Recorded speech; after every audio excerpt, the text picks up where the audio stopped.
Yeah. Hello, everyone. Welcome back. We are NotGreatRPG, and like Slim Shady, that's right, the real Shady, we are back again. Who's please back? Tell a friend, please. Oh, God. What's happening? And now we're gone. Goodbye. Good night. Take that, you bastard. We're here and we're gone. We're here and we're gone. Have a great night. Just like that. Gotta keep Camera one angle more. is sick. Right. Thank you, DJ. Thank you. Thank you, CMS, for the resub. Much appreciated. Oh my god, 74 months. 74 months. Oscar's at 77 months. Neither of you were ever allowed to leave. You won't gamble all your bits, though, These right bones now. have been here far too long. Free me from this prison. No.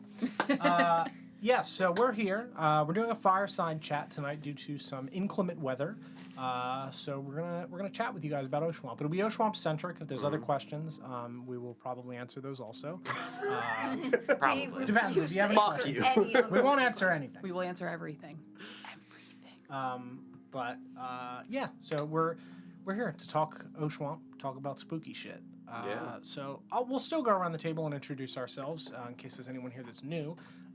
As always, I am Don. I won't be playing Ether Revia, the Grave Domain Cleric, tonight, but I will in a week at the same time. I'm Sarah. Usually I sit over there. And I don't know if it's pointing...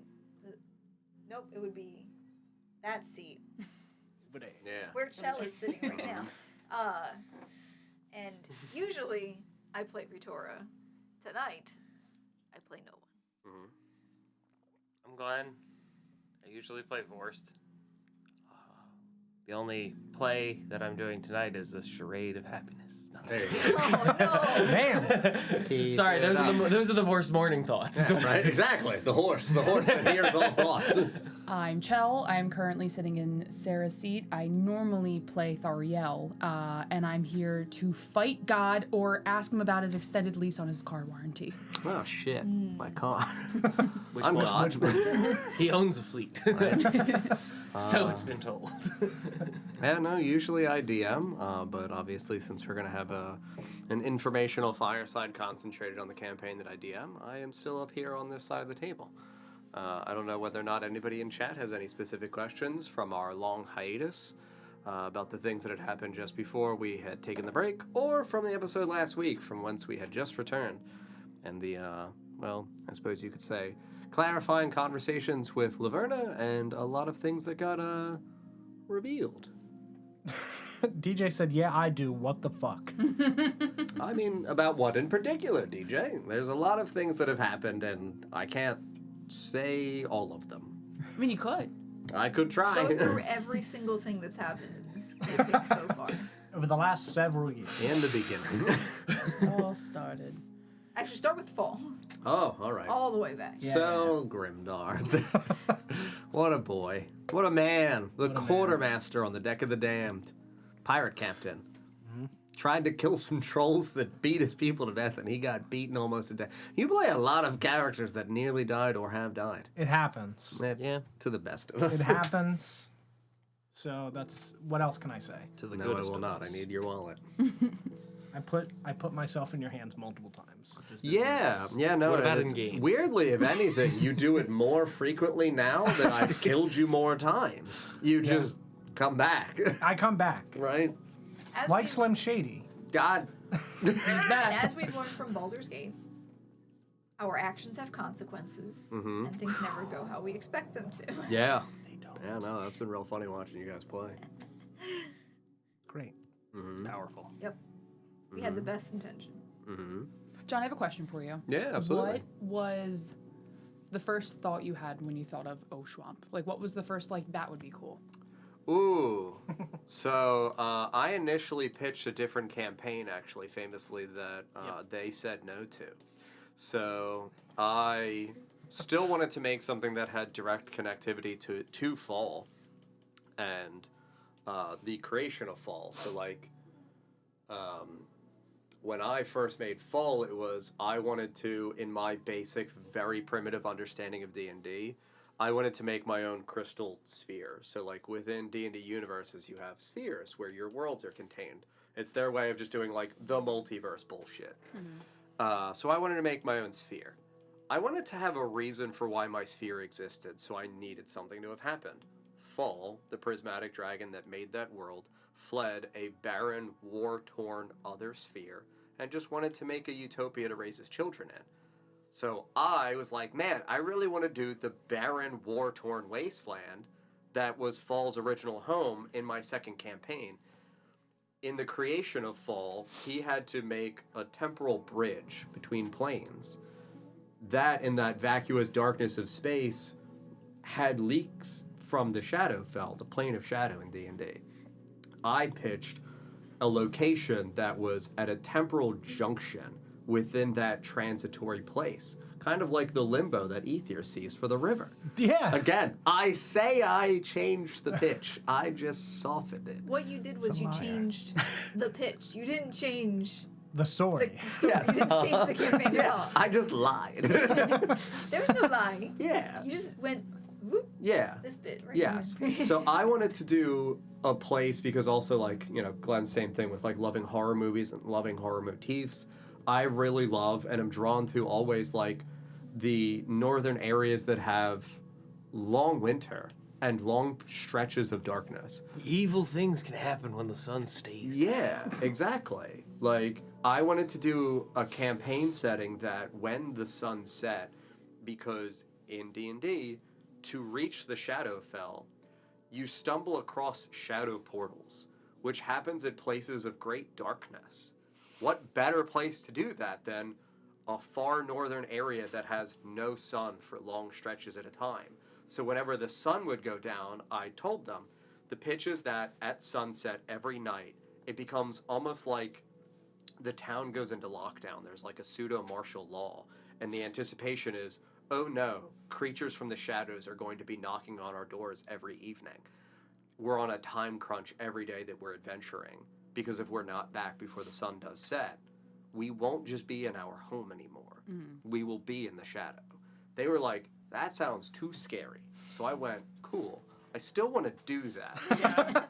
So hear I'm you, but still I'm gonna going do to it do anyway. that. I was going to say, it sounds wildly different from what we've experienced. But so to far. lesser of a degree. Oshuamp doesn't experience Yeah. the classic, like, Alaskan winter of, like, sunset now and then sun no come back for months. Yeah. Like, we should be in a perpetual darkness right now. I didn't want to do that because then you guys would be like, wait a minute, aren't you literally just doing the thing? And it's like, no, because no Whoa. longer are there like, hey, I'm a shadow monster, open your door. I mean, There are, they're just but in the walls now. yeah, But again, then- not to the same And degree. it's not, the night isn't scary. The winter is scary.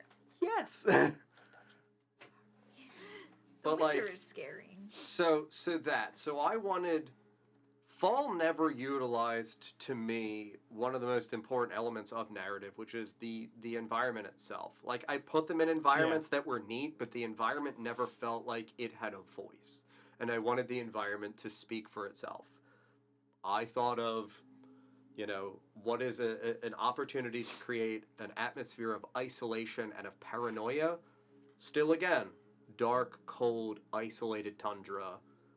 I wanted a campaign filled with fear and wrought with, like, the opportunity for me to do scary things. Yes, 30 days a night, Claudio, genuinely. You are absolutely right. Like, that shit is so interesting to me because, like, conceptually, it is the anticipation, that anticipatory fear in the lead up into it. But then also, once it starts, you're fucked. Like, it is very much, if you did not put in the necessary preparation, you are going to suffer through that entire 30 days, and you know that there's no way out of it. Another question. Mhm. So you don't have to tell us because it might be meta. Of Yeah. the characters we've met, and it doesn't necessarily have to be villains. Yeah. Who would you say is the most that should be the most concerning to us in Oh. order? Oh. I mean, I feel like we can almost. I feel like I try to design ones that are proximate to their region for concern. Like, again, grandiose overall picture. the individuals within the inner sanctum probably pose the biggest overall threat, but I don't think that they would be the most concerning to like a Thariel or a Vorst or even a Retora. Like, I think everybody has villainous characters or things that feel threatening to them that they are able to attach a sense of personal concern towards. Like, I think Thariel and Ether shared for some time Laverna. Mm-hmm.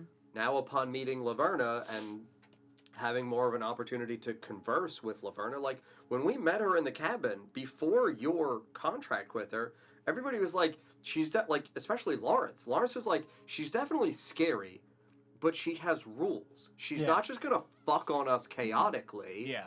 If we work with her, I don't perceive her as just like a threat. She can be threatening, not that she is a threat. Yeah. And Now at with the time, the only threat that she was to us prior to the whole ordeal was that she took Maribel. Mm-hmm. And we were like, no.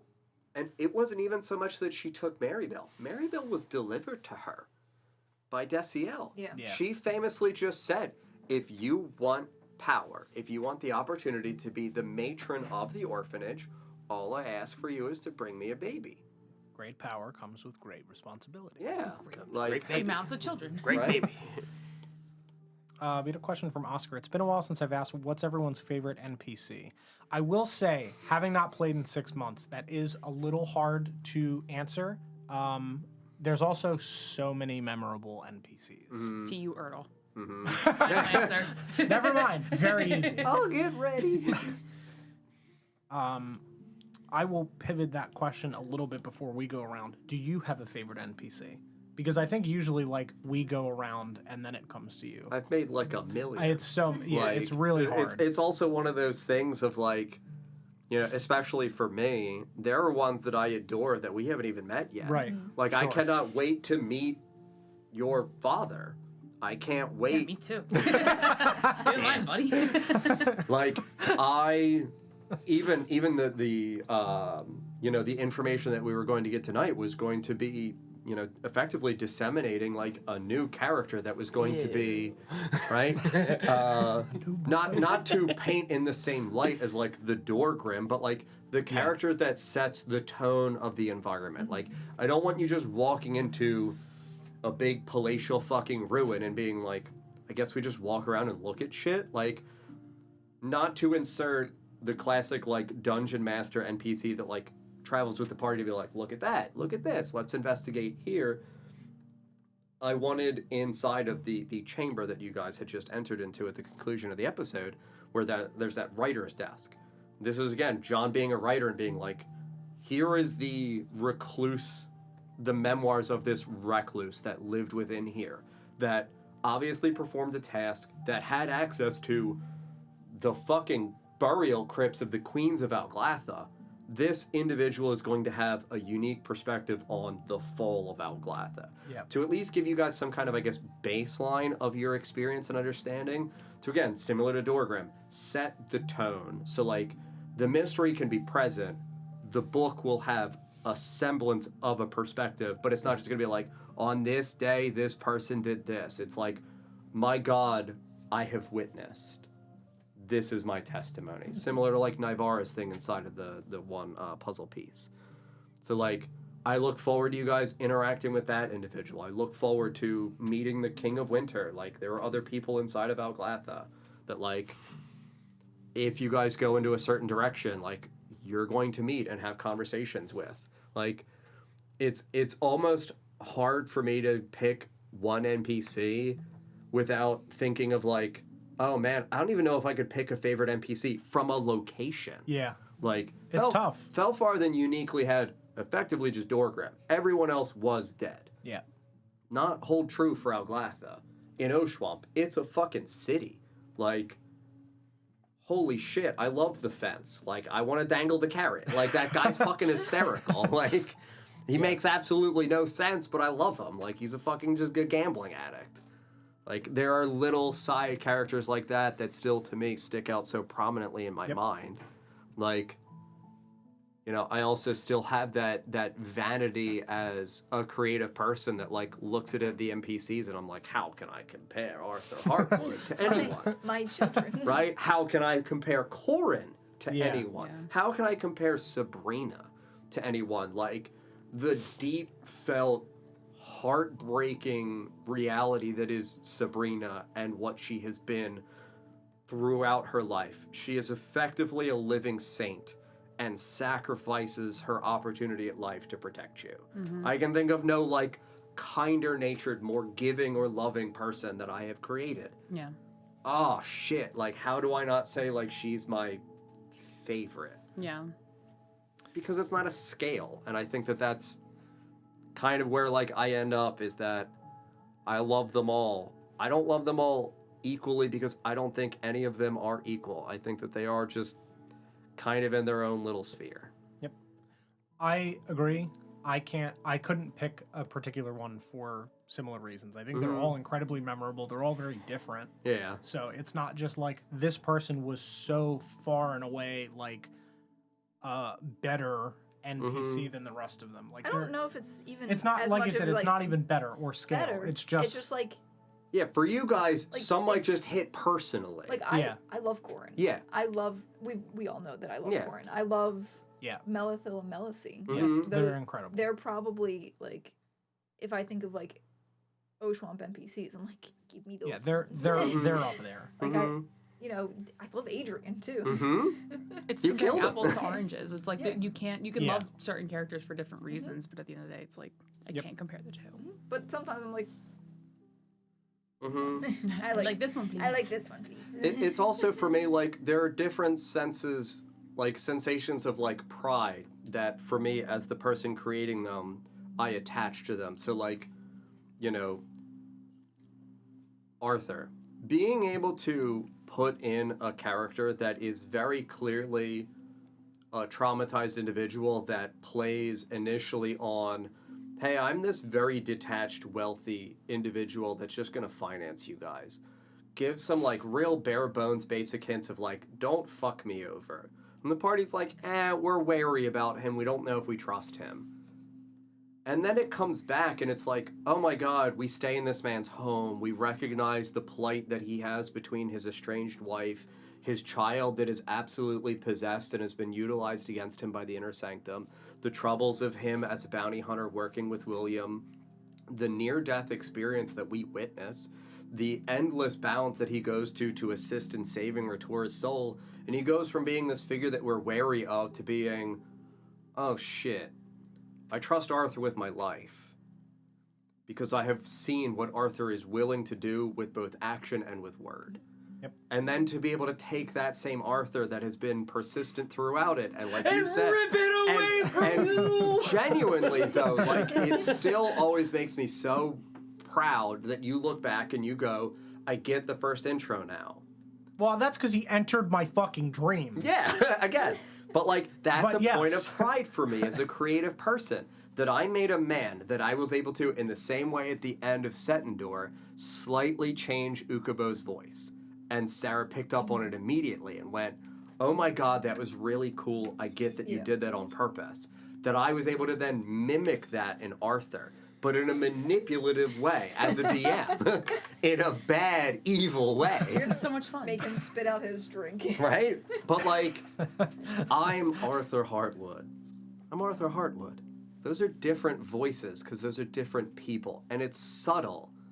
But you were able Yeah. to get that eventually. Yep. And it was that recognition that, oh shit, there is so much more here to this character that like we have already emotionally developed and changed our perspective of, that now we're back to wary. And oh no, why? I'd say we're back further than wary. Yeah, for sure. But not we to are now. Arthur specifically. It's And- to whatever the We- not Arthur Yeah. is. As far as we're aware, that is like John's kind of confirmed things, but as characters, we're like, no, those are two separate people. I don't want to say we're in denial, but we're so completely sure that they're two separate people because we know our Arthur wouldn't do that to Yeah. us. And we don't know I know. that Arthur Don't would know. that our Arthur wouldn't do that to us. But as characters, we're like, there's no way that that's our Arthur. Something Yeah. happened. And that's still something that I try to play upon to not promote, but I guess still permit to permeate that sense of doubt through Catherine.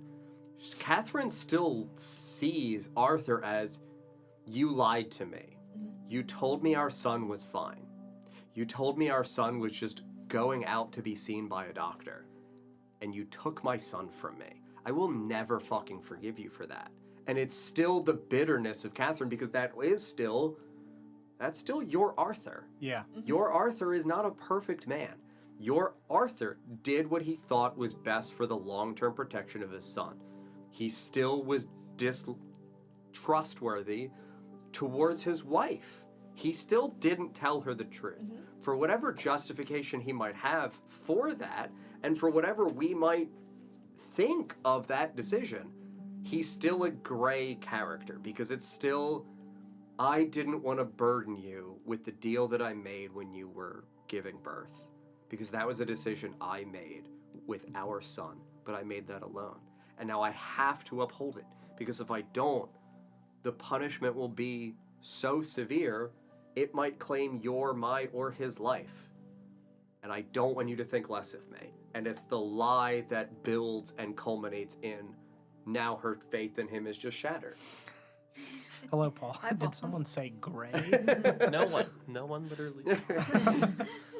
Well, it's also, we've talked about the fact that, like, when you do characters with goofy voices, you get away with so much I shit. know. Because he'll say things and It's it's great. like, oh, John's joking, but he's not joking. Yep. Like, the thing that I pointed out to John is when you said, like, that's very rude, I don't know my dad, to Barry. And he was like, well, I called you Barry L because we both don't know our dads. Why does he know that? Like, John said it, and we were like, oh, haha, that's really funny. Why does Barry know that you don't know your dad? Yeah. But no one picks up on it. I didn't notice it until we exactly. were And the watching thing is, through the like, Literally, fucking when you clips. made the We're clip joking. video. We're joking. He's not joking. I know. That's the problem. That's why the whole thing of Paul, say it normal, is real. Because we He can't keep getting away with We it. literally, but I like- do. It's been 500 hours. yes. Like, we skip over shit that we don't think about because it's a goofy character and a goofy voice. It wasn't until you said something recently that, like, I feel like I need to get my tin hat out and start conspiracy theories. But how many characters do we know of that, like, possibly serve another being? Like, obviously Laverna, right? Yeah. Maybe Arthur. Arthur's, I wouldn't say serves another being as much as he, Has more than one, Yeah, he's, which is a weird sentence. Like, he's like a thrall or like a... It's- is controlled by a Somebody- thing. there's- somebody's There's puppeteering. Arthur, there's the body that he is inhabiting has a And presence. Just real quick to interrupt. That is also so much of why I pound in the recognition that the spirit lays in the bones. He's in the bones of another man. Yeah. That's why that matters. like, it's, Yeah. Arthur is the one who's where he's not supposed Yes, to be. he's the fucking outsider. He's actually the problem. He has taken over another man's body. But we Just love happened- Parasite Arthur. Again, It like just we happens do. to be the body of a really spooky guy. Yeah. Spooky guy? But then there's also the third thing that's also inhabiting the body or has the ability to inhabit the body from Because time to he's time. because the original body is a is a brother, brother. of the sin. absolutely. Yes, exactly. Like, we know who the three are. We don't know who the brother is, but, like, we know Arthur and we know the third one. We just don't know who the brother is specifically, but we know it's a brother. But the So only the brother reason would have given up his body to this. well, it's the ability of It's the tattoos. Yeah. So, like, as a sincere answer, like, it's the reason for why all of them are effectively branded. It's a form of communication towards the city. It's also a form of, like, I'm effectively contracted and give you permission to take over my body at will. Yeah. It's Yeah. the, like, I can be anyone and everyone at all times. yeah. But it's like the first intro that bless you. Bless you. The first intro that we had for Oshuamp is Arthur.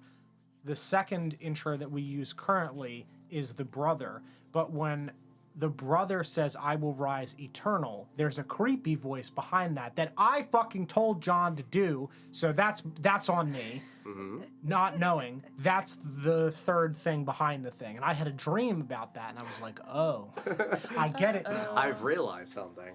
No, I mean, in terms of people that serve higher beings, like the first one that got introduced was Adrian. Yeah. First one that got introduced was Ether. Ether. Whoa. But like again, Ether, when Don pitched Ether Ether to doesn't me, know he that. went, "I want to be a cleric in your campaign. Who's my deity? I want to be a grave domain. I know you want to make your own pantheon. Who's my god?" And I went, "Hey buddy, they're all dead.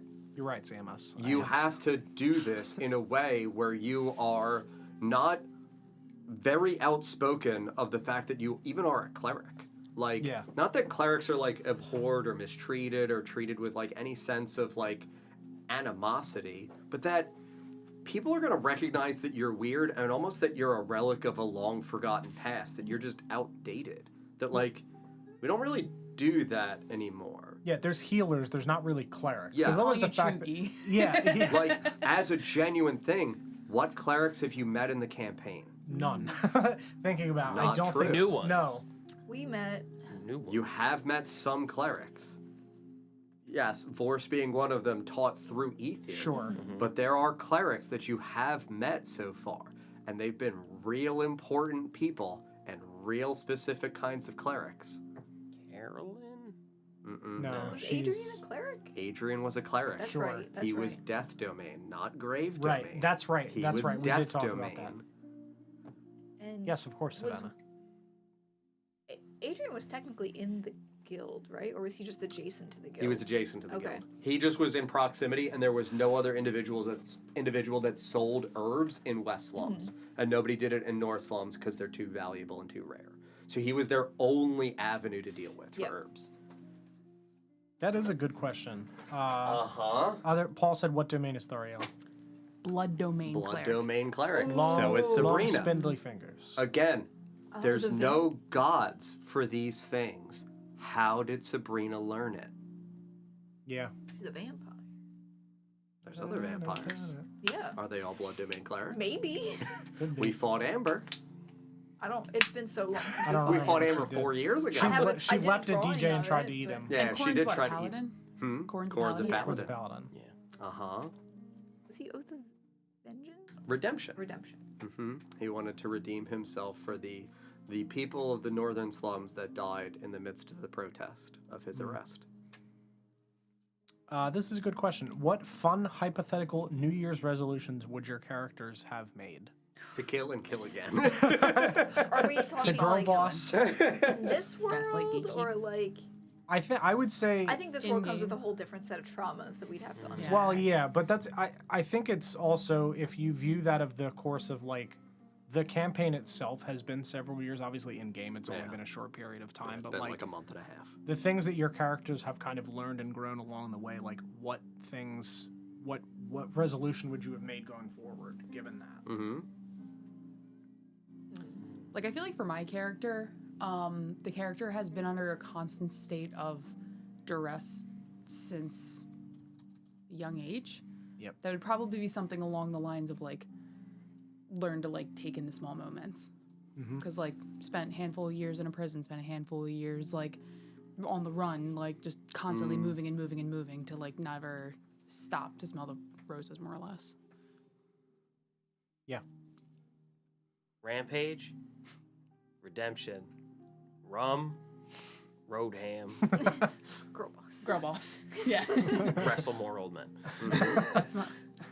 We made a lifelong friend because I did that. That's true. It was a did. very short life, but I mean, It was very long for Long them. for them. They lived 2,000 years. we caught the very end of it. Yeah.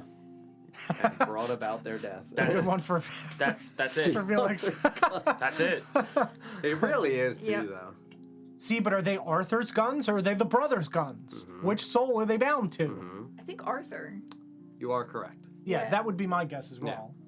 because they're a Heartwood Yes. Family fam- secret. They're Felix's guns. So you just need Arthur's bones. Mm-hmm. You're fine. I mean, they got to be somewhere. Mm-hmm. They're in him. Yeah. Well, it's like, did he take his body back?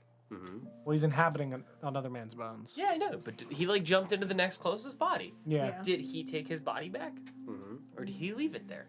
true. Because he Didn't it brought. get consumed by the? Probably got consumed. You saw William Hartwood carrying Arthur's broken That's right. body back to the mouth of the cave. That's right. Oh yeah, we never asked that question.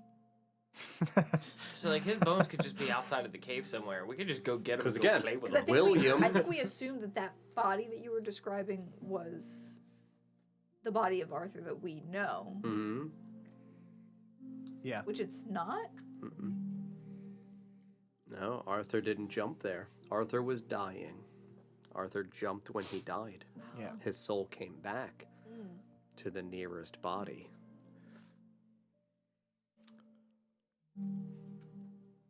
You have any? Tour's in kind of a weird place at this point where Kill the rotting one!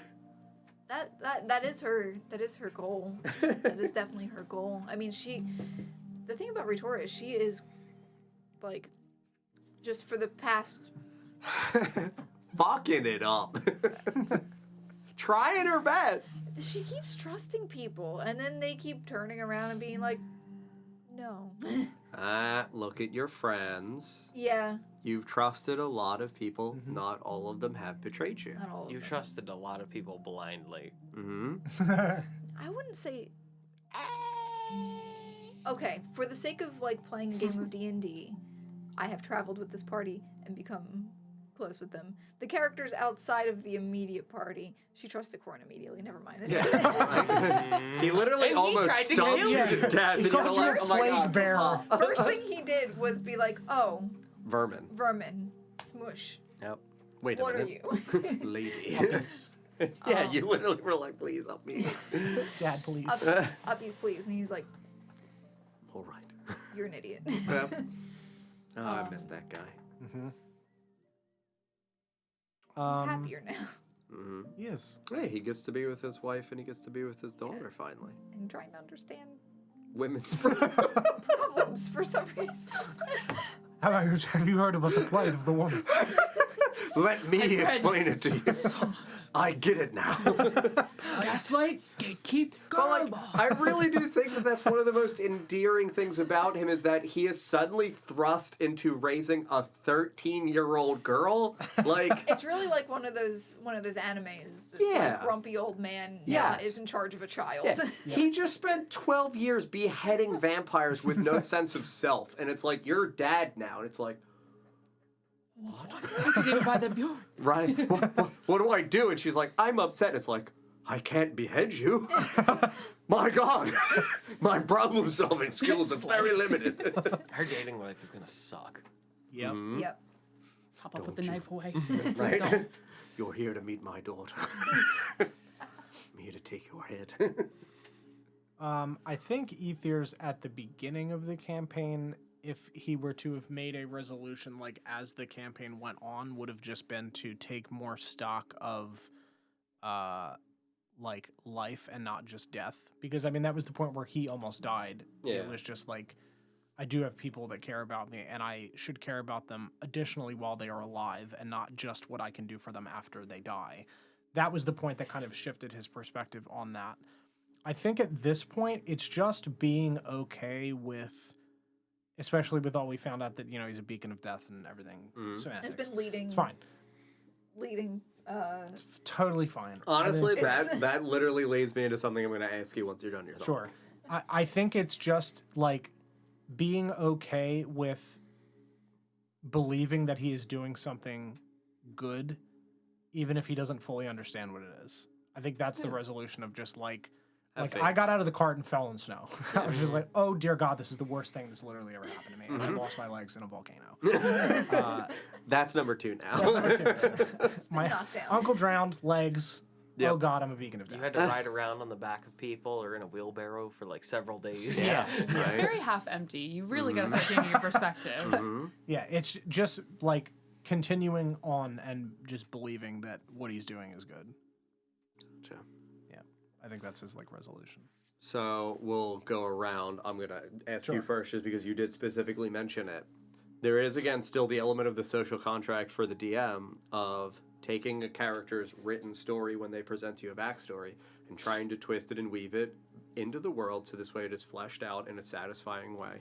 You also still want to insert some mystery. That does require some bamboozling, as we always say. That bamboozling. How does that feel? Does that feel like I've overstepped my grounds? Like, because I do recognize that, like, we're all still always learning, and we want to do this in a way that feels that the character is still authentic and still what you made and designed, and that I can manipulate that in a way that works in the world and actually just, like, facilitate, like, hey, not, like, repercussions, but consequences. Things that happen just because of something that you've done. Sure. So I think it depends twofold. It's not overstepping in the way that it is currently is now. I think if it had been like definitively what you are doing is bad. Yeah. And like not necessarily bad, like evil. Like it's evil. That I think is just like character crushing, and you're just doomed. Yeah. I think if that's something that had like if at the beginning of the campaign I'd come to you and said like I want to be doing something that I don't understand and I want it to be bad, like because I want to over this course of the character process how to deal with like failure essentially, then I think that's fine. The way that it is now where it's like you're doing good things, it's just not as much as you thought it was, that's fine. I don't think that's an overstep for me personally or for the character. Also, does genuinely, as the DM, does that consequence of the orc reality, does that feel sensible? Like, yeah, absolutely. Again, like Paul literally was like, oh my god, there's a reason why you were out and no one just killed you. Yeah. Like, we just assumed it was because it was like, we don't mess with that weird guy. Yeah. Exactly. And it's again, like, that's the we like, don't I mess want with to that take weird guy. the plausible, the silly, and bamboozle in a way that is logistically meaningful of like, oh yeah, we did recognize what you were doing specifically, and that you were effectively just a pack dog. Yep. You were just a beacon, like you said. Yeah, you definitely did good, but you also famously did never take all the bones all the time. Like, some of the individuals were frozen too deeply. You weren't able to do it by yourself. It's unrealistic to carry a sled full of skeletons. Exactly. That was the original joke. I But. think, like, it also, like, makes a big difference with how when you create the character, like you were saying, like, if you had come and said, like, I want to be doing this thing that I don't fully understand, it winds up being bad. It winds up being evil. When you, as a player, know that going into it, you've prepared, like, you know, and you can prepare yourself to have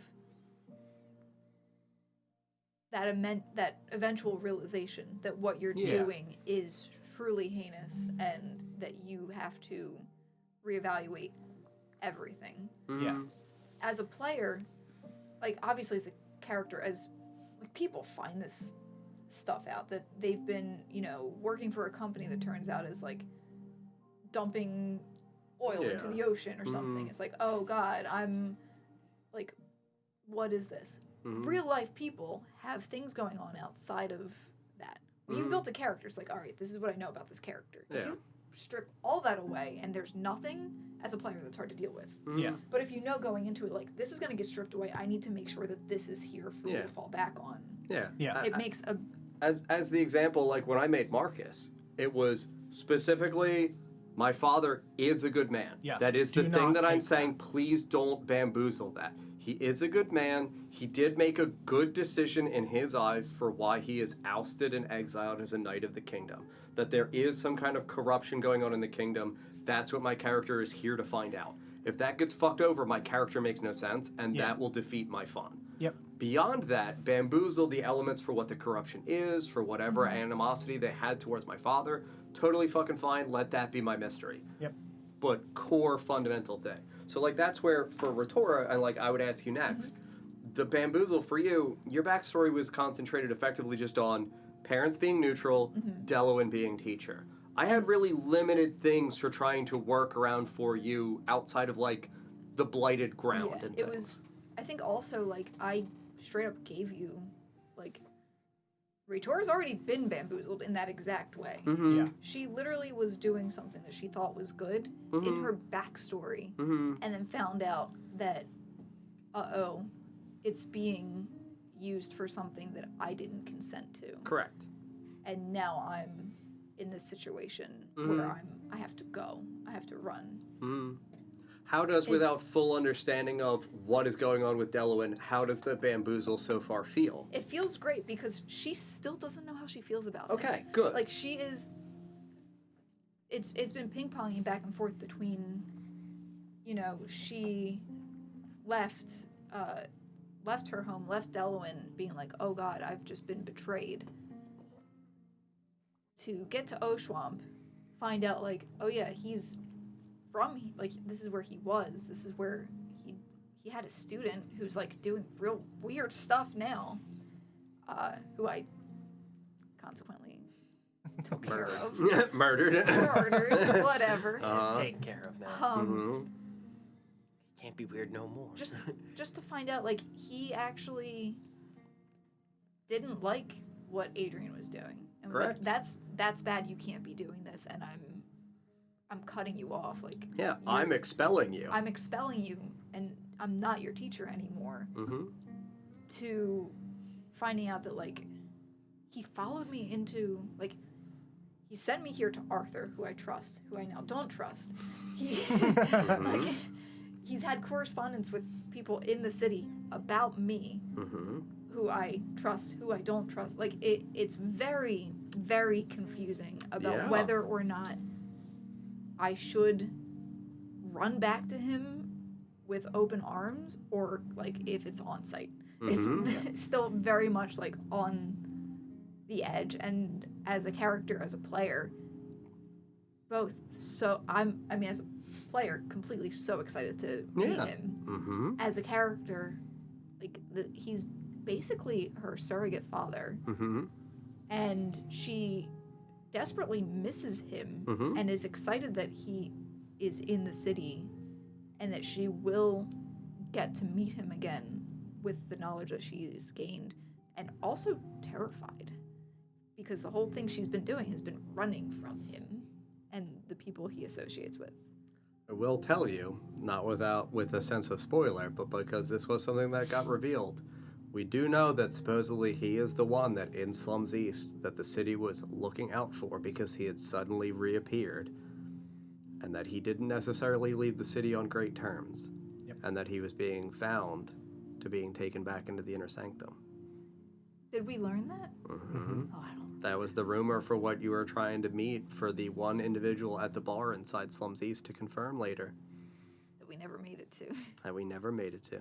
No, we got to That, the bar, oh then we had to no, rush the out. last person Yeah. who saw Delawin was the barkeep in Slums East, that the brothers of the city were looking for him, that brother Nicholas specifically was also one who was just, you asked about, like, oh, have you seen this specific elven man? And he's like, no, I mean, not sure, like, there might be other people, but yeah. Not to be like, oh Yeah. my god, he's being, like, brutally murdered Well, inside no, the I city, mean, you'll never see him again. We also, I don't know if we know but, that like, he got- also, maybe. I don't know if we know that he ever got found. We heard Correct, you do- rumors that correct. he was seen, Correct. and I mean, I think Ritor would just assume that he's smart enough to Yeah, not dodge. get- Mm-hmm. not get caught. I mean, if he does get caught, then we'll deal with that when it Mm-hmm. when it comes up. Prison Break Part 2. I mean, as her mentor, as her teacher, she's like, no, he can Yeah, yeah, he's incredibly skilled in learning. Yeah. he can handle himself. I'm running from him. Like, Mhm. he, like, if anyone was in danger in the, like, when we became enemies, it was me. It was Mhm. never him. Mm-hmm. But that was also with him being, like, having basically the whole city on his side, in his pocket Mhm. at the time, and her just assuming, like, they're not going to trust me over this guy. Mhm. Like, he's got a reputation here, and I'm nobody. Mm-hmm. Glenn, how does your bamboozle I have, feel? I have Oh, one yeah, more yeah. one more ether thing that I Yeah. that I didn't get to. Sure, absolutely. The other aspect of that is I think based on like what he talked to Melithel about with the stars and the fact that he himself like feels the physical weight of all of the people that he has helped. Like, he's literally the Raven's Harbor. Yeah. So whether or not he is passing the whole soul on, I think he realizes that there is a piece of all of those people, like, within him to a degree. So I think that also that he is more okay with it because of that, because like he physically feels that weight as he walks around. So whether this orc man is entirely correct or not, he can feel that he is doing something. So that was the other piece. You are. Again, there is still all of the individuals that you're speaking with that are giving you their opinions are other mortals. Absolutely. You're not getting don't know. validation from a divine source. Yep. The only validation you've gotten is from your deity, who's just keep doing it. Yeah. Just keep doing it. Yep. Just keep doing it. What could go wrong? What could go wrong? It's Why fine. would they- She's a great lady. She She's has great. no reason to lie to us. Emma. No reason at Loves all. Arthur. We love Arthur. Don, the mantle lies fragile. I just have to Whoa. repurpose it. That's fine. No, she likes old. Don, do you remember what the mantle is famously made out of, according to the lore? Clay. No. Well, I mean, in terms of, yes, the thing that was given to, I mean, the Mantle Mortis is a cape. correct, made Yeah. out of. Is it silk? I don't remember. That's silk. Yeah. Star string, Don. Ooh, yes, that's right. And what are you delivering unto her? Paul said skin. I mean, it might be skin. No. Same thing. What are you delivering? Stars. Yeah. Making her a big cloak. The mantle's fragile. I Helping need new hide her. stars. Yeah. I need help being hidden.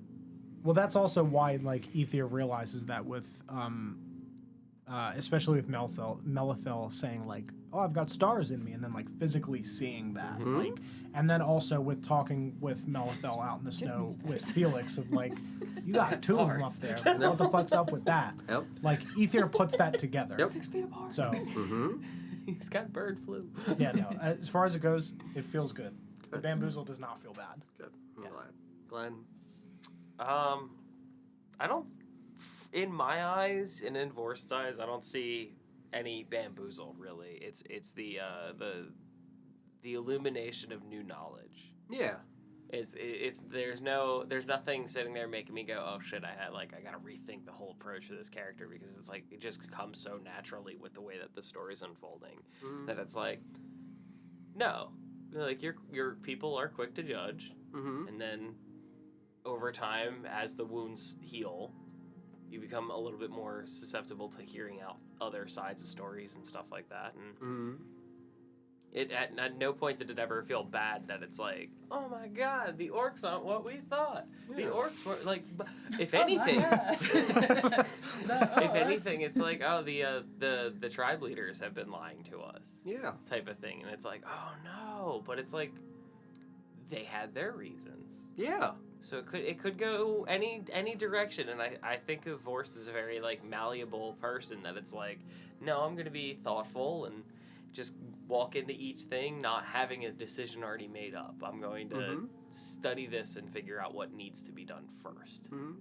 Good. I'm Yeah. glad. Very much like that was why like Felthul tries to present like the orcs and the shifters got along for a very long time, and we understood that both of us experienced spirituality and magic in kind of comparable ways, so it only made sense for us to eventually have pretty comparable methodologies to how we attempted to experiment with magic in an effort to resist this thing that is our proximate biggest fucking threat of this plague. Yeah, like why would we fight each other? Why Yes. would we fight each other? Exactly. Let's fight the thing. Yes.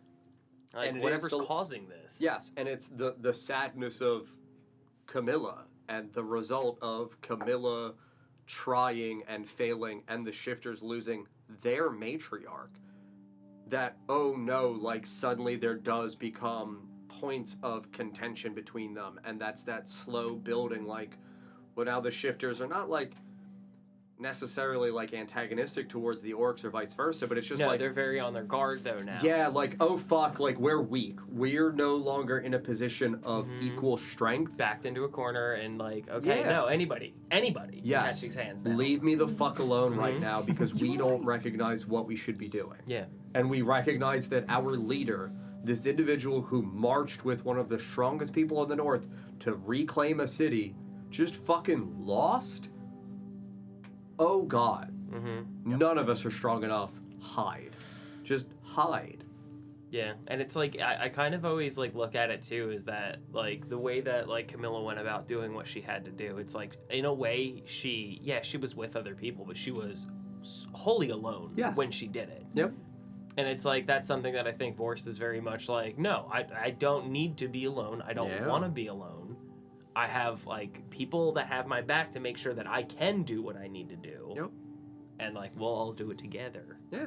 In the same way that like I always describe that like characters can have mirrors and foils, so true is action.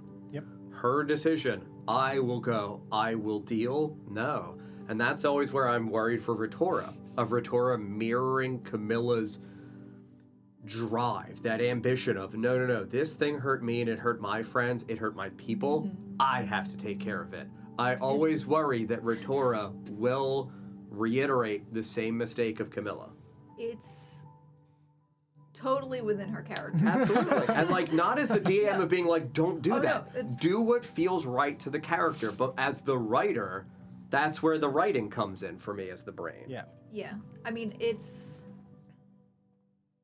not to push the story in any which direction, because obviously the way it plays out is the way it plays out, and nothing's going to change that. But like, it feels. I'll fucking do it again. It would feel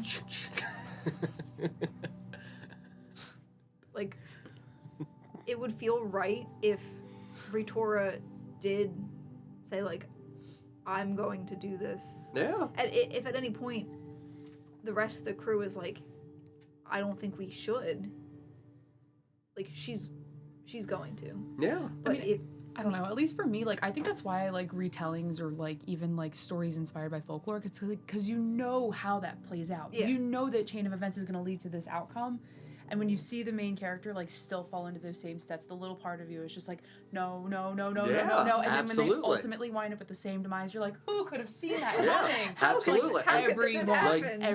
sincerely, it is very much that. Like, for me, as a writer, like, I look at it and I recognize Ritora is built from the same foundational elements as Camilla. Yeah. Yeah. And I think the only difference is that she's not in a position of power Mm-hmm. to tell Yeah. others. I don't think she is. I don't think she's got it in her to be in a position of power to tell others, you're not following me. I don't think she has the authority over anyone to concretely deny But them recall what offered you that authority. What figure specifically tempted you with that authority? that. Is literally the rotting one. Exactly. Yeah. So, like, He wants. You could have been a queen. yes, but, like, And she would have, if it wasn't so spooky. If you asked her nicely, she would have said yes. so, like, Had here's absolute authority. here's the thing that I always try to, like, emphasize, especially, like, when I am the player and I'm trying to think, like, not necessarily, like, in the DM's mind, but if you tried to enter into my brain, why would John have the rotting one offer that to you? Oh, because to give her that level of authority, to put her at the front of the helm, to turn her into Camilla, it's easier to just Mm-hmm. and take her and then have her do its bidding. Weird. You mean like being sculpted and made to get vengeance for their... Weird. I'm just getting a lot of deja vu here. Well, it's funny too, because like the important thing about a bamboozle and it feeling like a bamboozle is, like, none of them are bamboozles. They're things Yeah. that are real. If they Yes. feel completely out of left field and unrealistic, that's when it feels bad. Mm-hmm. If it feels real to the world and real to the characters, it doesn't feel bad. Yeah. And none of them have. Well, It's like, you've been standing over a pit the whole time, and Yeah, you just right. fell in. It's like, Right. oh, okay. that's where like we always joke like, oh my god, once you put in enough groundwork, it writes itself. Yeah. It literally does. Like, Felthul saying that to you, like, as an aside, that was just John in the moment going, oh my god, this makes so much sense. Yeah. Oh my god, this makes so much sense. Yep. That's reality now, because that's so sensible that, like, I appreciate now having enough experience as a DM from doing this for so many years of being able to, like, snap judgment call that, and, like, that's why I ask. Yeah. Because I'm like, oh, that was a judgment call from John. That was John being like, let's put these two pieces together because of course this makes so much sense. Right. We have always joked about, why did Ether get to live out here for 10 years? Shrug. He was weird. No, it's because it makes so much more sense if the other people that were out here that might have served as a source of danger for him used him. Yeah, that makes a billion times more fucking sense. Yep. Like, that just is the reason now. Yep. And it does just genuinely happen. Well, it's because you know the lore, you know the world, Yes. and you know the characters, and you know us. Yep. So, like, you know how we, as players, individually will react to stuff like that. Yes. So you can safely make those judgment calls. Well, that's why, like, I find it important, like, how we have always, done before. Tried to, like, after every so episodes, just say the, like, how's everybody doing? How does everything feel? Do things make sense? Like, if anybody has any questions, if it feels like it's unnecessarily confusing, let's just check in and make sure that we're on a page. I still want to do that check-in element, and, like, even now on camera, I think it's important to demonstrate to viewers, like, check the fuck in with your players and make sure everybody's having fun. Yep. If you're the DM, like, that is literally your goal, to make sure that it is enjoyable and satisfying to your players. I still want to bamboozle, and I want you to have faith that I'll do it in a way that, like, is neat and engaging and promotes mystery and, like, revelation or an enjoyable experience, and not me being like, haha, yeah, like, I tricked you. right. Yeah, I like when the bamboozling leads to like having to make tough character decisions and like IRL hate betrayal in game. Love it. Eat that. Oh, Right? for Yeah. breakfast for dinner. Right? Tasty little Especially snack. like betrayal and then redemption. I'm enjoying the Delwyn situation Right? a lot. Because Right? It's like, ooh, Again. is he my friend? Cool is he my dude. enemy? Love him to death. I don't even- Wildly interesting and weird. And we haven't met him. Yeah. Literally, I don't know how you're going to portray him, how you're going to play. We've only seen him briefly once in a spirit walking where he said maybe like 3 lines. Yeah, where he was telling off Ritora's parents for Yeah, being, Or whacking you with a stick. Yes. How dare you do this to her? and I that was a turning point. That was the moment when you're like, wait a minute, I thought you were a dick. Like, I thought you were using me. To see you violently enraged at my parents that, like, weren't ever bad to you. No, that I was going to bring that up because, like, we talk about bamboozling, it hasn't come up in a long time, but Ritora's parents were up to some weird stuff too, and we haven't touched on that at all because, as far as she's aware, she did not have a great relationship with them, but was never like, these are bad people. Correct. Yo, I feel like the overwhelming arch of all of Oshuamp is don't trust your parents. They lied to you in some capacity. But I mean, it wasn't even like lies as much as it was just withholding. A lie, Information. withholding is a lie of omission omission. is still a lie. Absolutely. And that's where, like, genuinely, I love that. And that is also a thing that, like, I try to permeate because that's reality. That's just part of parenting. So, like, that's something to where me, having friends that, like, have children and, like, watch them raising it, hearing the, like, why? Because sometimes fucking I just said so. Like, I get the actual genuine exhaustion of parents from witnessing it. Of the, like, there are times it's like, just fucking whatever. Like, I don't give a shit anymore. Just whatever you want to think is what you think. But once it hits the adulthood problem, and, like, that's where the issue for Ritora stems. It's that Ritora witnessed a physical problem in the woods and went to her parents that were experienced druids also and said, you guys should know how to help something like this. Please help. And they went, nature will restore itself. It's not our duty to step in. Whatever happens in nature. Not your duty. Yes, either. exactly. So stop. Yeah. Stop or get out. Leave our home. Paul, you are correct. Yeah. They are making nature guns. Well, that's what Felix suspected. Yes, so they were making magical weapons from peculiar beings or something. Yeah. Yes. Nature guns. Sarah, you had made a mention about your character. You were like, I'd worry for her because she's so trusting of people. I feel like that's like an interesting foil between your character and mine.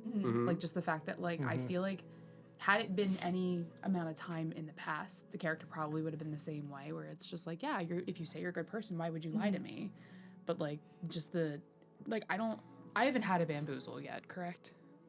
I would Like, say you for I would sure say- had a we bamboozle. just What do did. you mean? Well, We're in so- the middle of your bamboozle. So okay, but here's my This thing is with your that. bamboozle's ascension. So my thing with the bamboozle, like, okay, obviously the like being created thing, like that's for sure the bamboozle, but like I feel like it maybe didn't hit as hard, and not because of anything like you had done as a DM. Yeah. I think for Chell not being at the table kind of situation, like they're like, oh my god, I was related to Melithel Melicy, like Right. that Yeah. sucks, like. Or like even like you Yeah. guys got to experience harmony firsthand, like Yeah. as players, not as characters. That like when that stuff was kind of revealed, I'm like, Absolutely. oh, that's cool. Like, I mean, even still, like, I think it almost makes sense for like That's Claudia. oh, Claudia, I'm Yeah. sorry, guys, it's the same color. Oh yeah, they are the same color. like when you say like you weren't there at the table, your character wasn't with us. So like I think Yeah. it's having you say like, oh yeah, you know, I grew up with my mom and my aunt, and they were lovely people. We're like, oh, we know, like Yeah. we know them. In your mind, us saying like they're not good people, you're like, I know my mom and my aunt. Like, Yeah, I grew up with them. yeah, Us having our singular experience of like they're not Bitches be hags, yo. Like, what the fuck? they're doing bad hags. to be hags. They're literal hags. Literal hags. Yeah. Like to Chell the player, you weren't there when we dealt with them and dealing with Yeah. that trauma. To Fariel the character, you weren't there when we dealt with them and dealing with that trauma. So the trauma you have with them is completely separate from our Yeah. trauma that we have Yeah. with them. Well, that's the one thing too. So like, I mean, I'm still like trying to figure out the characters with like just playing and like figuring out who she is and like Yeah. her, you know, motives and stuff. But I will say the one thing that I feel like I've stuck like tried and true with her has been the like innocent until proven guilty kind of thing. Yeah. Where it's like, I know you That's say what like, Paul just said. in the chat. What? Just because bad guys doesn't mean bad guys. but here's my thing. is Maybe I we feel try like, talking to the demon that's eating its way out of but, somebody. but I will say that like the character is very much a I will make my own judgments based on your actions. Absolutely. If you Yeah. do not give me any reason to think that you're a bad person, how many people at this table were told you're a bad person because of misinformation? Yep. So same deal. Where it's like even with like my parents, like I was like my parents are great. I love my parents, and then an accident happened, and I don't know what happened, and I'm really bummed. But I've been constantly lied to throughout my entire life. Where it's like I have trust and faith in people and think they're good, and then they turn around and stab me in the back. That at this point, like. Yeah. I'm neutral when it comes Yeah. to meeting new people. You Yeah. could be a literal 7-foot tall demon with horns in, and it's like, let me hear him out. I wholly agree with you. Except Except I don't. in every way, shape, and form. No, I'm just still bitter about my brother getting eaten alive by a thing, and you're like, maybe we talk to it. And I'm like, we got to do a ritual right now and cleanse this man. I wasn't the one like when hang on a sec. Everybody was like, whoa. But then there were no, consequences. I'm There sorry, were we're- consequences to your actions. We're remembering things differently. Maybe We were like, we need to kill this thing, and you were like, But what if? but what if? All right. And all John right. had the clock ticking, and you were like, but wait. If we try talking to Even medicated Chelsea would never talk that stuff. So I No, you recall- just said that, but much faster in a repeat. I do recall wanting to throw the egg into the water, fair. Give it to the big octopus and man. everyone, not everyone. This was between you and I, really. It was Yeah. like, we need to take care of the situation. This is a problem. Yeah. You'd be like, now hold on. Like, no, hold All right, on. that's No, fair. hold on. I'm not perfect. She has flaws. See, Sometimes but she That's wants to talk not. to It's them. not about But perfect. that, That's exactly. That's Yeah. where our characters are so strictly different Mhm. because my character grew up with that, and it turned around and bit her. Yes. Time and time again is that staying neutral doesn't help anyone. Correct. Whereas your character, is like, no, I have to see the best in everything, and I have to give everything its fair chance. Neither of them are wrong. Yeah. It's But just neither of them are right. Neither of them are right. And I like that ours had the same aspect of like, we need action right now. Your thought process was to take time and be diplomatic about how we handle this. Like, let's steal the thing and throw it away so that nobody can use it. And I was like, let's just fucking deal with it. Yeah. We're gonna go right in there. And then I usually, Yeah. That was just a disagreement of what exactly to do about the problem. Yeah. Yeah. And then you got that really cool piercing right through your abdomen. All the way through. Or your head, I'm sorry. Your Your head Oh, got it was ripped off. Yeah, you got No, it was like decapitated. this way. Yeah, it was it was tall. this. But that's Yeah. like that was on you. It was on me. it's- That's fine. I take the That's blame for two that. deaths. We Humpty Dumpty you back together. Words. She didn't. Not until I was down in the cave. That's when you stepped in. I put lay on hands on you. Don't you even. I When- literally helped when you he bring was it in up. I put my hands No, on you. I don't think I gave you a didn't- there. No, What do you mean? I didn't receive healing from you, and I only know this because your like magic is weird and different and scary. I only got the first time I got healed by you was when we were attacked in the fight right before Sabrina killed Corin. Yeah, the Echo Crusaders. Yeah, because it was like I remember there was a thing where John was like, "Oh shit! Like, wait, you healed him? Like, Yeah. okay, she used blood." Magic is weird. Welcome, See- Sweet Pea. So that's where for Magic you, is weird. Chell, understanding what I want the bamboozle to be for you. I don't want it to be something where it is, and same for everybody. I don't want it to be like a singular element is bamboozled. To me, good bamboozling and good writing is done in a way that's woven through. So like from your very origin. Yes, you're now understanding of the revelation of like you were created with a purpose. You were created by magical means. You were not just born naturally. You are starting to understand to a degree how. You asked specifically the why. You were given one opportunity for a wish. Why? Your question was why. And that's where Laverna does confess the genuine, you are my vengeance. Like my vengeance made manifest. And like I told Don the importance of like looking back through some of the recent episodes from right before the hiatus, that spirit walking, when you attempt to look into your memory and you look at Laverna, and Laverna says, no, I will only be seen when I wish to be seen, but I'm waiting for you, come home, come fulfill the purpose for which you were made. Like, that has been, like, breadcrumb snippeted throughout, like, dictated in small ways of like you are significantly more than what you think you are. Now we're having the revelation of like you are built from not just the bones of the baby that you should have been, but from all the other queens of Alglatha. What does that And mean? baby. Which, like, then that kind of ties into what I was And telling baby Sarah, queen. too, about Yeah. the retellings. With the, like, what was the demise of all the queens? Were they something similar? And will I fall into that same, like, repetitive story? Even you immediately pointing out, you're like, oh my god, I'm Frankenstein. It's like, yes, you are quite literally Frankenstein's monster. And Laverna is Frankenstein in this instance. However, in the book, Frankenstein does that for a reason. Like, Frankenstein's not just like, hee, like, let me build this thing. It's like, there is a reason for the magic wanting to explore this as a possibility. Or, what ends is the magician looking to meet? Why do you need to be built the way that you're built? That's part of your bamboozle. All of Alglatha is a part of your bamboozle, and as a genuine thing, Ratora's bamboozle as well. Like, there are you're an Eldrin. Yeah. This is We're the cut from the kingdom same- of Eldrin. yeah. Yes, this is you are cut from this cloth. There is a reason for why your family fucking left Yeah. ages ago, beyond the stretch of even just your parents. Because Eldrin are typically like 700 to 800 years in an average lifespan. And we know Alglatha fell 1,600 years ago, roughly. That's a full-on additional generation beyond yours. Yep. Why is your family so fucking neutral? Why is it just sit by and watch? Right?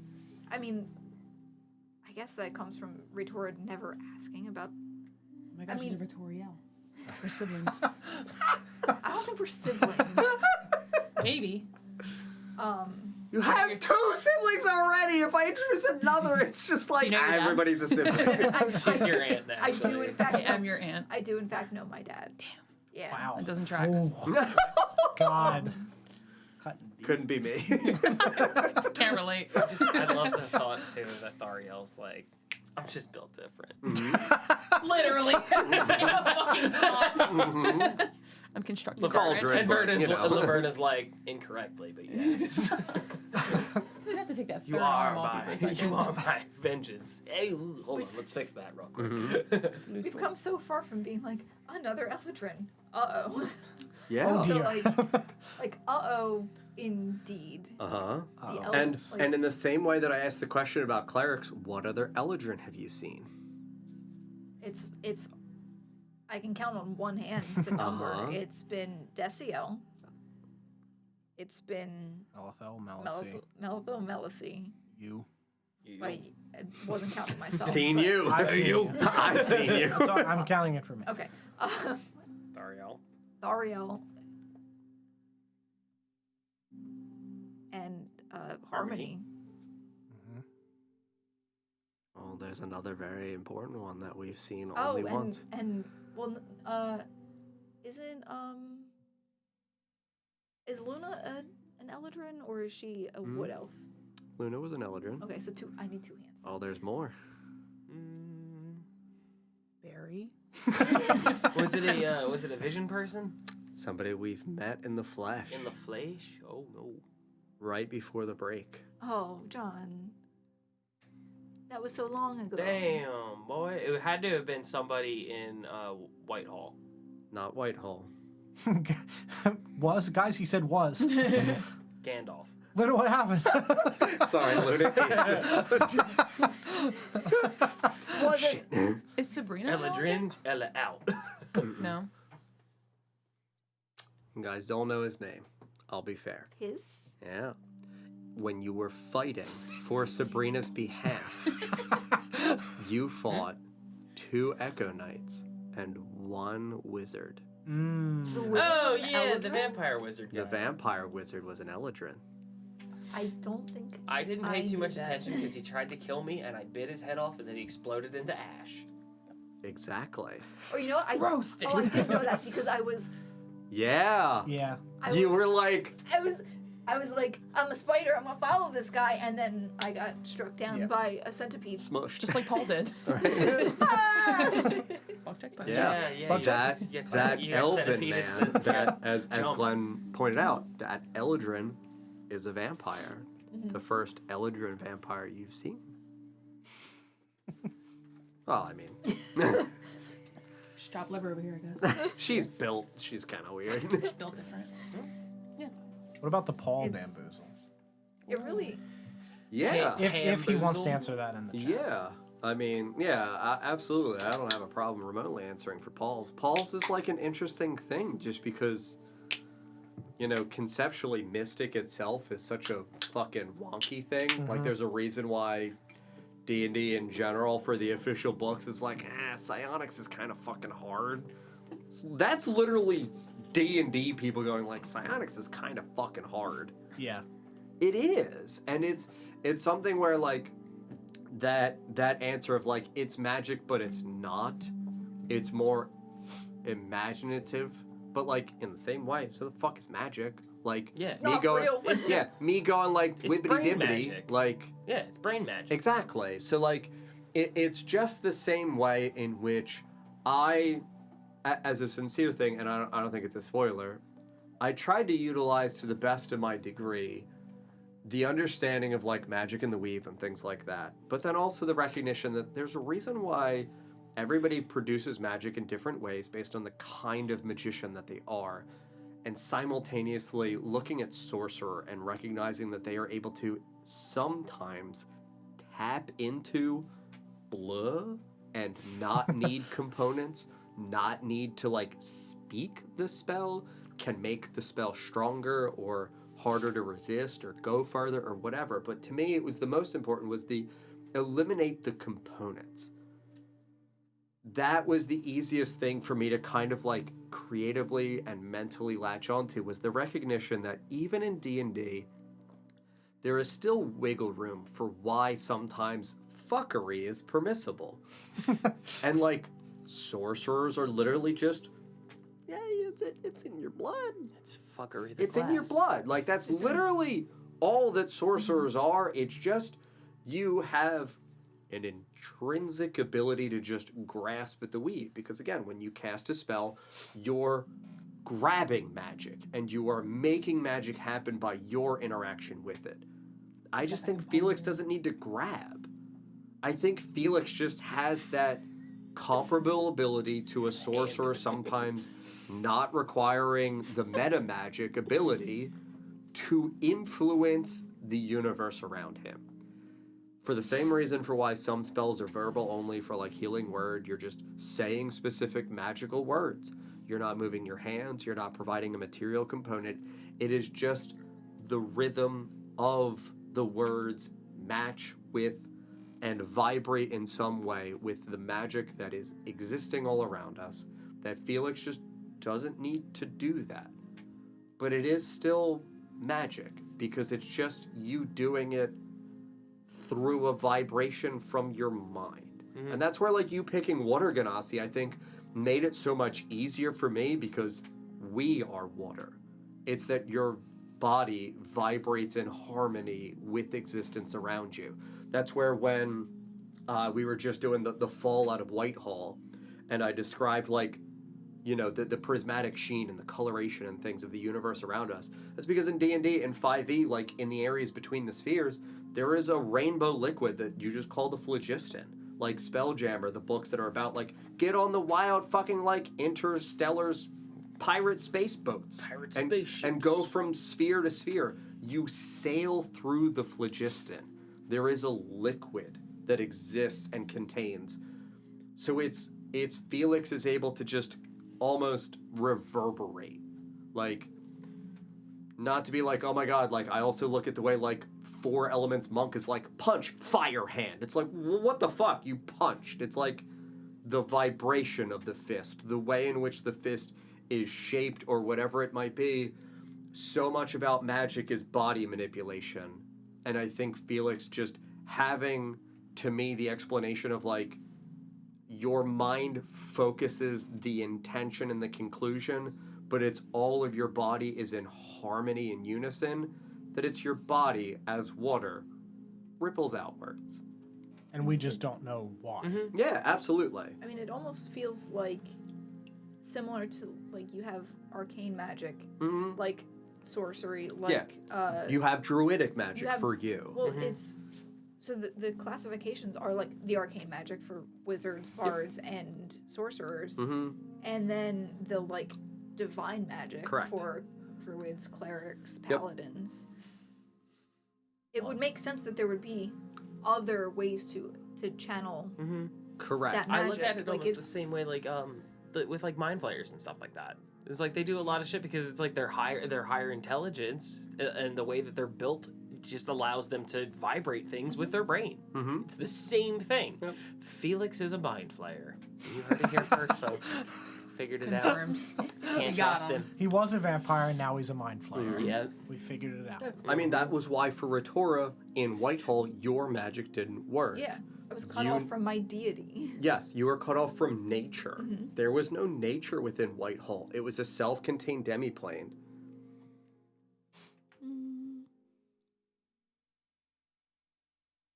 Do you want to read that out loud? Or Yeah. So, from Paul, I've thought about the interaction with the weave and mystic as well. You gave us information about Mystra still creating the weave from primordial beings, which I've thought that means potentially Felix does not require the weave, and maybe it even dampens him because he is a Ganassi. But I don't know, you said that class and race were separate from, oh my god, what's her name? Iris, yeah. They are. Hello. So, like, I took it as, and like this is again part of Felix's specific backstory, was that the Ganassi are a rare entity. They're a rare race. They're not something that just happens. They are something that have, almost in the same way, like a really reticent, recessive genealogy. An idea that, like, somewhere within Felix's ancestral creators, or even just like in the proximity, something happened that influenced his creation for his birth. Felix Morphosis, yeah. So, like, I wanted to make it where it made sense that Felix, as a Ganassi, is capable of being a mystic. It was me taking, effectively, just like the fucking, oh my god, what's the fucking, like, square box thing in genealogy? Punnett squares? The Punnett squares. I don't know why I know that. Yeah, thank you. But it was me effectively just being like, ooh, Punnett square theory. Paul Felix being Ganassi, No, Paul. also being mystic. This makes sense for there to be almost like an overlap for the ability that these two things, genealogy as a fucking dumb thing. I literally had like a just like dial tone going. I was like, genealogy. You're like puns from like genes help. Like, that made sense to me when working with Felix's origin. Is the idea of like you have two overlapping, remarkably unique elements to your origin that other people just don't have. What if there is a predilection, what if there is a predisposition or an opportunity within Ganassi to just have a variance that lends towards this thing being possible? That, like, not just like a 1 in 1,000, but like 1 in 1,000 amplified by another 1 in 1,000 type trait. And that's why Felix is so just unique. That it is like a, no one fucking knows, because like, this is so rare and so unorthodox that it doesn't happen. I wanted to make it where the bamboozle could be finding out that those things are linked, that wanting to attach, to try to make like characters feel seamless together and make it where party cohesiveness is like a lot easier to adapt to, but also still give it a story element, that your mother being from the same area that Yalumlo is from, the Ravawo, that like that location of like we are so attached to our ancestors, that again makes sense to me of like why Felix would have more of a kinship with his ancestral line, more of a sense of recognition and almost like an openness to the possibility of mystic and to even just being a Ganassi. Yalumlo didn't know about Ganassi because they weren't born there. That was like so many circumstances beladen on top of each other of an individual with an Ikorum going to this part of the world, meeting with an individual who is so incredibly studious and understanding about magic and has an open mind and is an imaginative individual when it comes to arcana. That it was those two people, the blending of spiritual and ability, the ancestral genealogy, the presence of an Ikorum, the openness to hearing voices, to having like a recognition of like the deep-seated like oneness with myself and with all that I have been throughout my mother's side. That like all of those factors playing part results in the incredibly unique, mystical individual that is Felix. I'm excited to learn more about that as we get further into the campaign and see, like, like you said, we've met other Ganassi. Right. They're not mystics. They're not mystics. Why is he a mystic? Yes. I'm very curious to see where that comes to a head. Mm-hmm. Because, like, made the joke, oh, you're cursed. You're not. Yeah. Probably. Unless. Probably. But we haven't even met another mystic. We have not met another mystic. There's not an NPC. I've not portrayed a villain. I don't intend to. Like, because I think it makes so much sense for Felix to be the one and only. Only one that's not cursed. Yeah, honestly, probably. I think that's the secret behind Oshuamp too, is that your parents Felix is the only one that's not cursed. parents lie to you, and I think we're all cursed. Mm-hmm. Like everybody in the party is cursed because we're cursed with the knowledge of all of these things that the general public doesn't understand or know. We're too cognizant of everything, and it's like, ah, shit. Well, I guess we got to do something about this. You did do that, Paul. That's true. Mm-hmm. Yeah, I mean, again, the Ikorum is supposed to be not like specifically the reason for why you are. it's the education for being okay with why you are. Your mom wasn't a mystic. Your mom being able to manifest. So if the voice feels like it tricked you, that's probably just like me as a DM being an imperfect human. The voice wasn't there to be like, hey, here's why, like, I as Unicorn, I'm not giving you your powers. The voice was there to be the like, hey, accept that you can. And know that, like, I'm here guarding over you and that my guardianship is just comfort. No, the Ikorum didn't portray... So, like, Ikorums are... And, like, this is where wanting to also incorporate stuff from Fall. Ikorum are spirits from Fall that are here as well. That's why Yalimlo's thing is, like, his Ikorum, despite having experiences here, it's mirrored over in Fall was Tarhan. Your mother's Ikorum, your Ikorum that you've inherited, has a character over in Fall. However, there are still experiences here. So Yalimlo's people have that like pool of wisdom where the Ikorum, when the person bearing the Ikorum dies, the Ikorum just goes back to the pool of wisdom. And it sits and it waits until it's pulled again out as a silver thread and gifted to a new child. But not all children born in the Ravawode receive an Ikorum. There's only so many Ikorum. The one that you have was bestowed to your mother before your mother went out and explored. That was called the Voice. That was the name of the Ikorum. Yalimlo's was Cold Fire. Your Ikorum had experiences that predated your mom. So, like, your mother also had that same cognitive experience of, like, oh my god, I see the world as so much more than just me, as my limited temporal experience just within my life. I recognize that there is so much more than me. The Voice then, I guess portray still is a correct word, it just gave you memories of your mother because it inhabited your mother's body while your mother was alive. Your mother was gifted that Ikorum when she was born. So it's like, it's less that the Ikorum lies to you and more that the Ikorum just like, oh, I'm not just like literally a fucking film tape of like, I can just pick through any fucking memory at any point. It has so much wisdom when it is contained within the pool. Every time the Ikorum is given to someone, it's just a blank VHS tape effectively. I record what happens through our life, I take this back to the big fucking video store, and we download the things that are important. So, like, again, to be fucking blunt, it's not like, oh my god, this person lived 100 years. They slept through fucking 33 years of that. Those 33 years of sleeping, that's not recorded in the pool of wisdom. The pool of wisdom is like, oh, through this individual we have learned... Then what about my star going from 2 to 1? I'm trying to remember what events. So that's, again, spirit.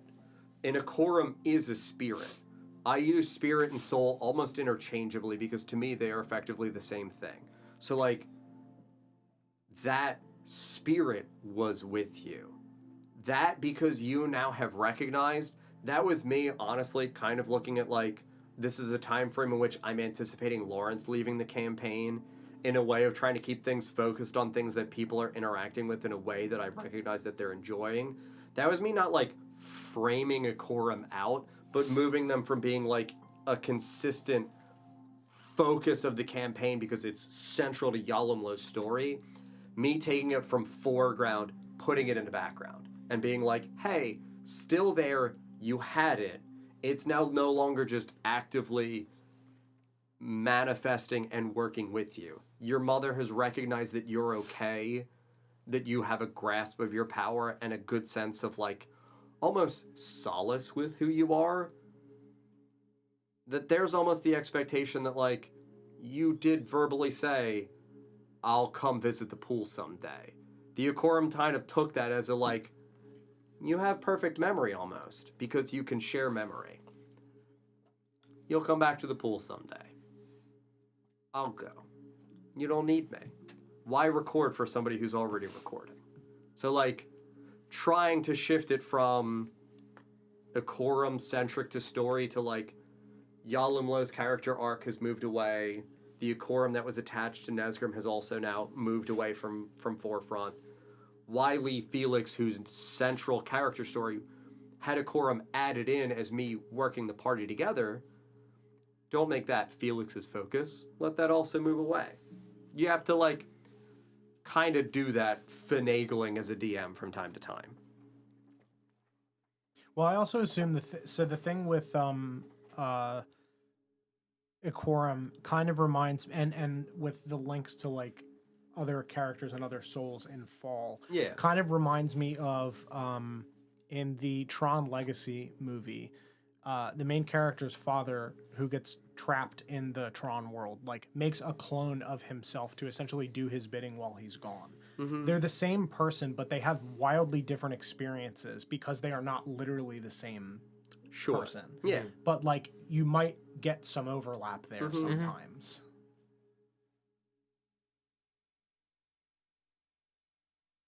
Sure. I mean, again, it's not like I can't bring it back. Like, I am also always open as the DM of like permitting things that players find really engaging to remain within the story structure. Like, that's where when I verbalized earlier that like it's important to check in with people. Like, yeah, right?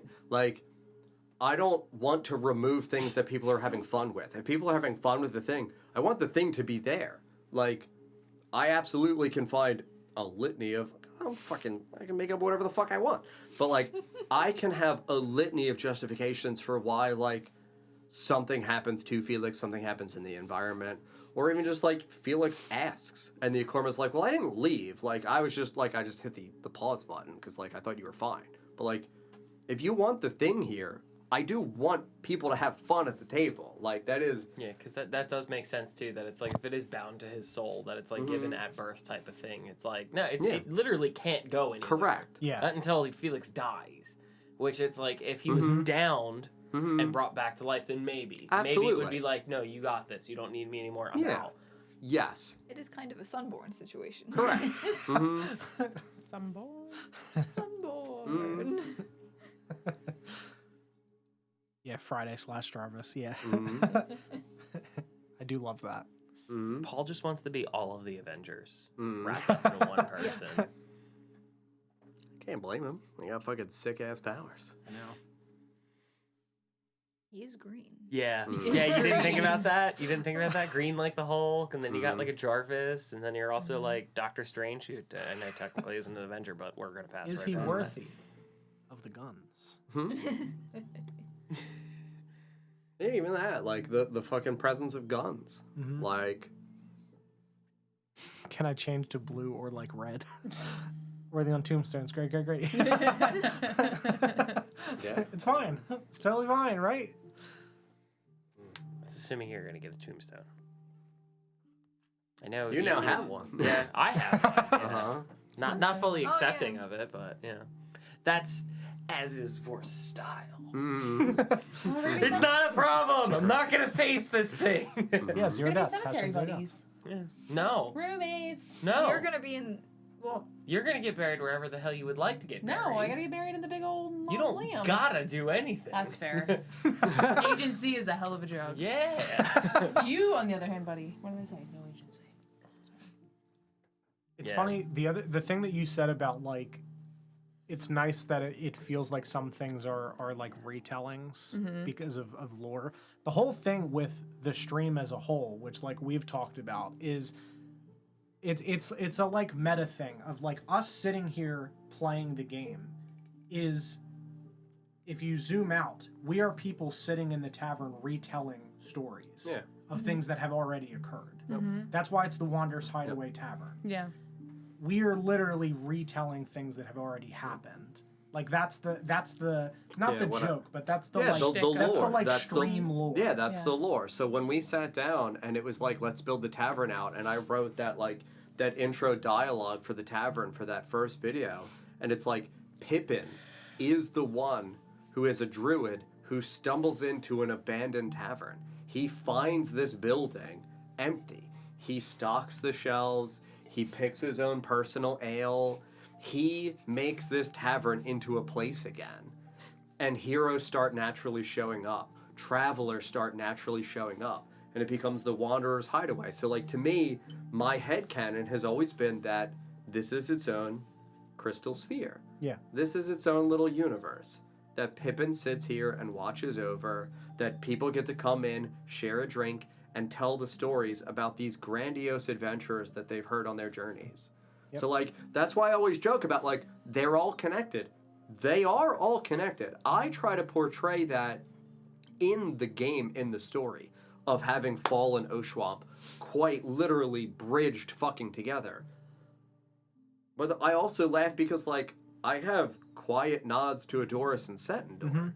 Like, Like Adoris has nods to this. yes.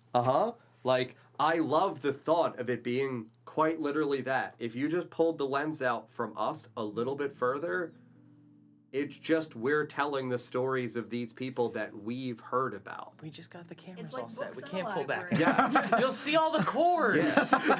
Yep. Like, we're not role playing. We're retelling. This is real life help. Mm-hmm. They won't let me leave. I've Oh, entered a yeah. blood pact with somebody, and I'm talking in real life. It's your wife! In real life. Like, it's so bad for him. Like, I'm stuck with her forever. Right? And, like, No, the it's just saying. the horrible thing is I have to be buried next to you. You do that anyway! I'm That's actually, part of You, we're gonna be marriage. playing the same cannon shot right to the fucking moon. I'm actually locked in Don's garage. Help me, chat. See, here's the thing. It's not actually my garage. It's in Adrian's basement scenario. You're so far from here. There's nothing we can do to help. Yeah, You live it's- there now. it's Congratulations I on was your new also house. I was also gotcha. wondering too why you had that gorilla costume that has jetpacks on it. So that Yeah. actually answers a lot of Yeah. things. That's Well, like- another sphere. Yeah. But like that is the joke. When we walk through this door, we're entering this realm Yeah. that we are telling these stories in. It's Yeah. not in my basement. Yeah. That's why we do so much to try to keep everything Immersed, like, out yeah. of the vision. of Water. things. Right? Yeah. Keep it out. It's not allowed in Yeah, here. the sphere just leaked. It's fine. It's Makes it totally much good. more fun. Oh God. My immersion. Makes it much more fun that way.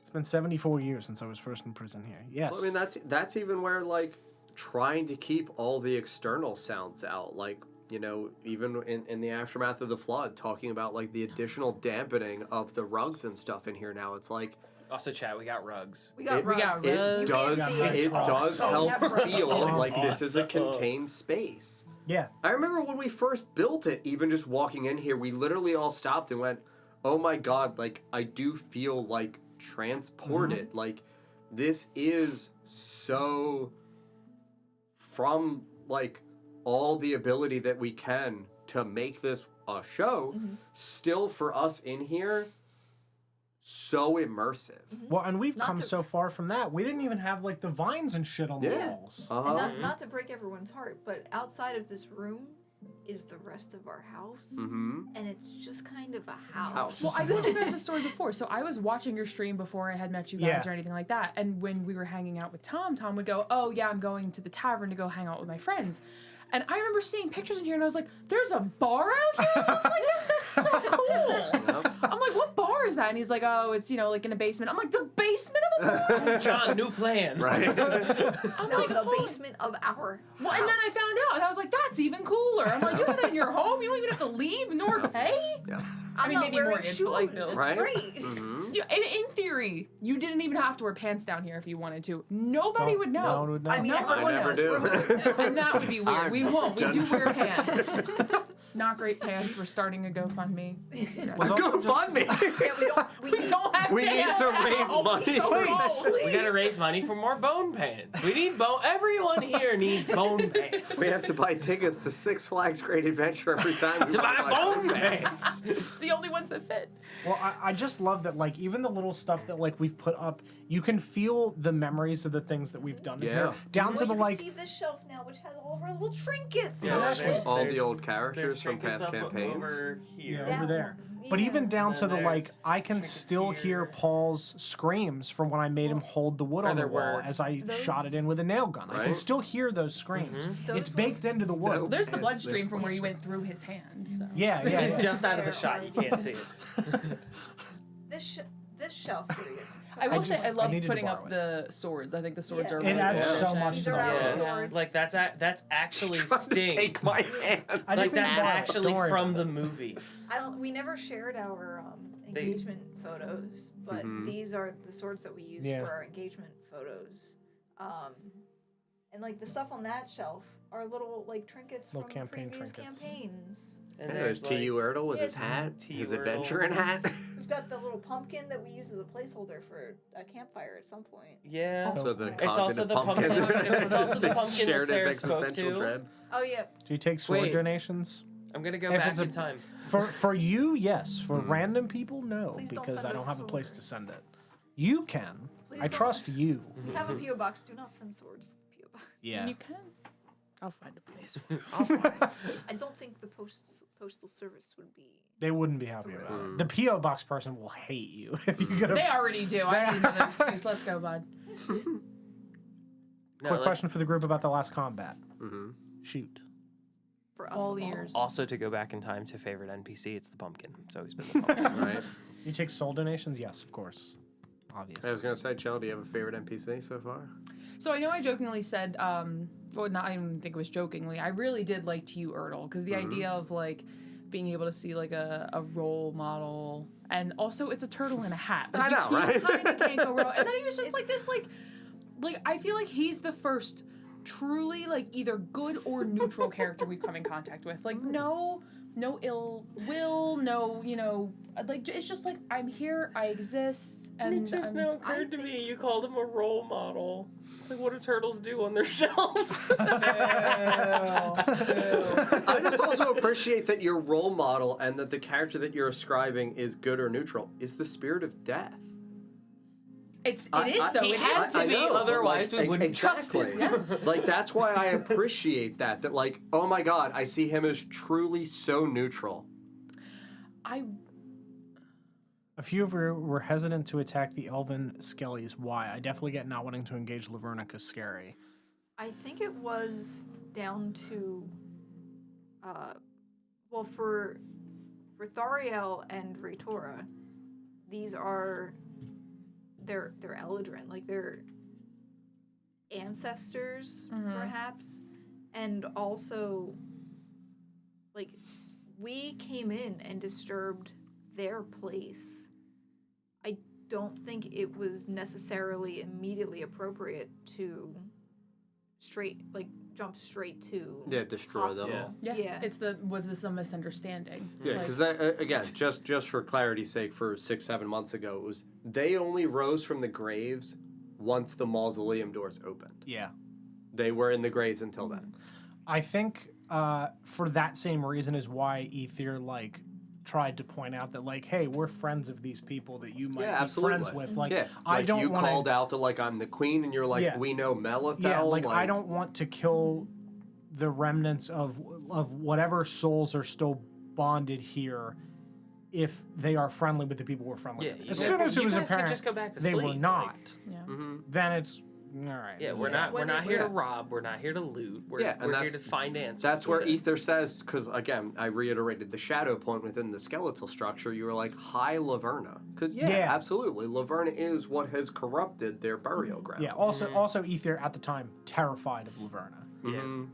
I was holding off, only in the first little bit, only because of I wanted to see if she could try to clear the air and be like, all right, let's see if we can talk our way out of this. Because if anybody Yeah, is, give them we're in her commands. backyard as far as we understand now. So it's My like, Dojo Casa house. yeah, maybe, yeah, absolutely, sublime. Sublime. Maybe she could talk her way out of it. And secondly, I'm not super quick to start swinging a sword anymore.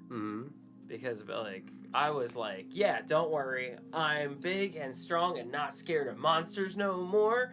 And then I started getting really excited about things, and I was like, hey, look at this monster I killed. And she goes, that was my sister. That was rude. That was my mom. That was, to her, that was my her sister mom. mom. Yeah, My sister sister mom. mom, which don't get Jerry involved. We don't. The far north is also the deep south. Yeah, Oh my no, God, I wanted to here see if anymore. we could talk our way through it though. Yeah, Right. and it was we it's rough. It doesn't happen often in combat where the like who we're True. fighting is not immediately perceived as a threat. Because in this instance, I think we were just ahead in combat initiative, and we genuinely didn't know What they to were do. gonna do. what they were going to do. So it doesn't really make sense to come out swinging right away when that's not always the answer. And I think it's just crazy that this is one of the few circumstances where we were unsure. Yeah. Because And we wanted to call self-defense. Yeah, it hasn't Whoa, happened we often. weren't the It doesn't aggressors here. happen a lot, but I think usually we've either overheard something, we know something ahead of time, or we're initially, we're attacked first. But I don't think that we very often as a group or just come across things and are like, we need to kill that immediately. Yeah. Like, Yeah. Yes. Back to what you were saying about favorite characters. I think aside from T.U. Erdl, my favorite character is probably Sabrina. I feel like Sabrina's the closest,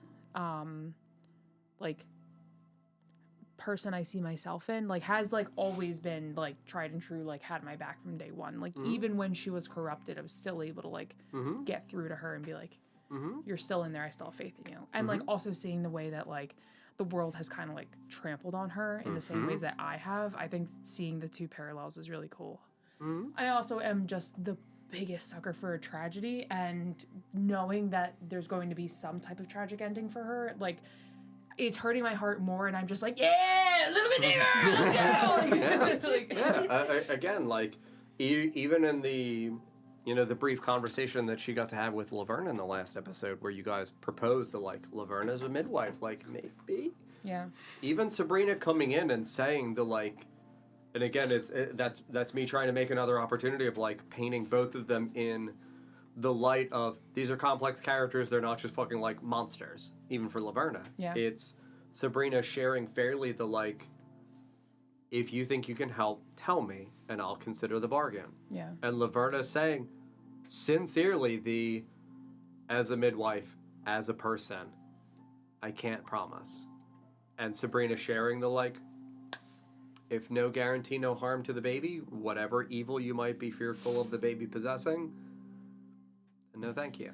I love, Laverna's character for that, too, because it, I think about that moment of, hesitation with Sabrina even coming in, of, when she asked Retora, do you trust her? And she said no. She's like, then I'm not coming in. It's hold on.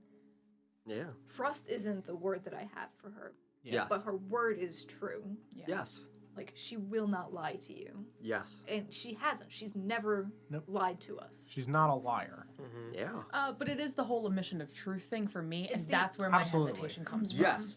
And that's where trying to demonstrate that is the outlier. You have to have a rule to have an exception to the rule. You know what I mean? It's the me doing as Dorgrim, I can't fucking lie to you about every goddamn sentence. You'll always assume it's a lie. If I tell the truth to everyone else and only lie to you, even if it's just by a guilt of omission, you then can point out it was just not to me. Yeah. Why did you lie to me of all people? Yeah. You should have been the most truthful with me if I meant as much as you said I did to you. Yeah, but I feel like it's the position that dictates what she has to do because you're the closest person to her. Yeah. And even if all of the excuses she gave for why events happened the way they did, I think Thariel as a character is still so jaded by it that even if it was for a good reason, at moment in time will not see it that way. Yes. I think that's another reason too why I'm really curious to see what kind of arc she winds up going through when or if something happens to Sabrina. Because at this point, aside from the friends that she's working with, I think Sabrina's the only thing she still has faith in. Yeah.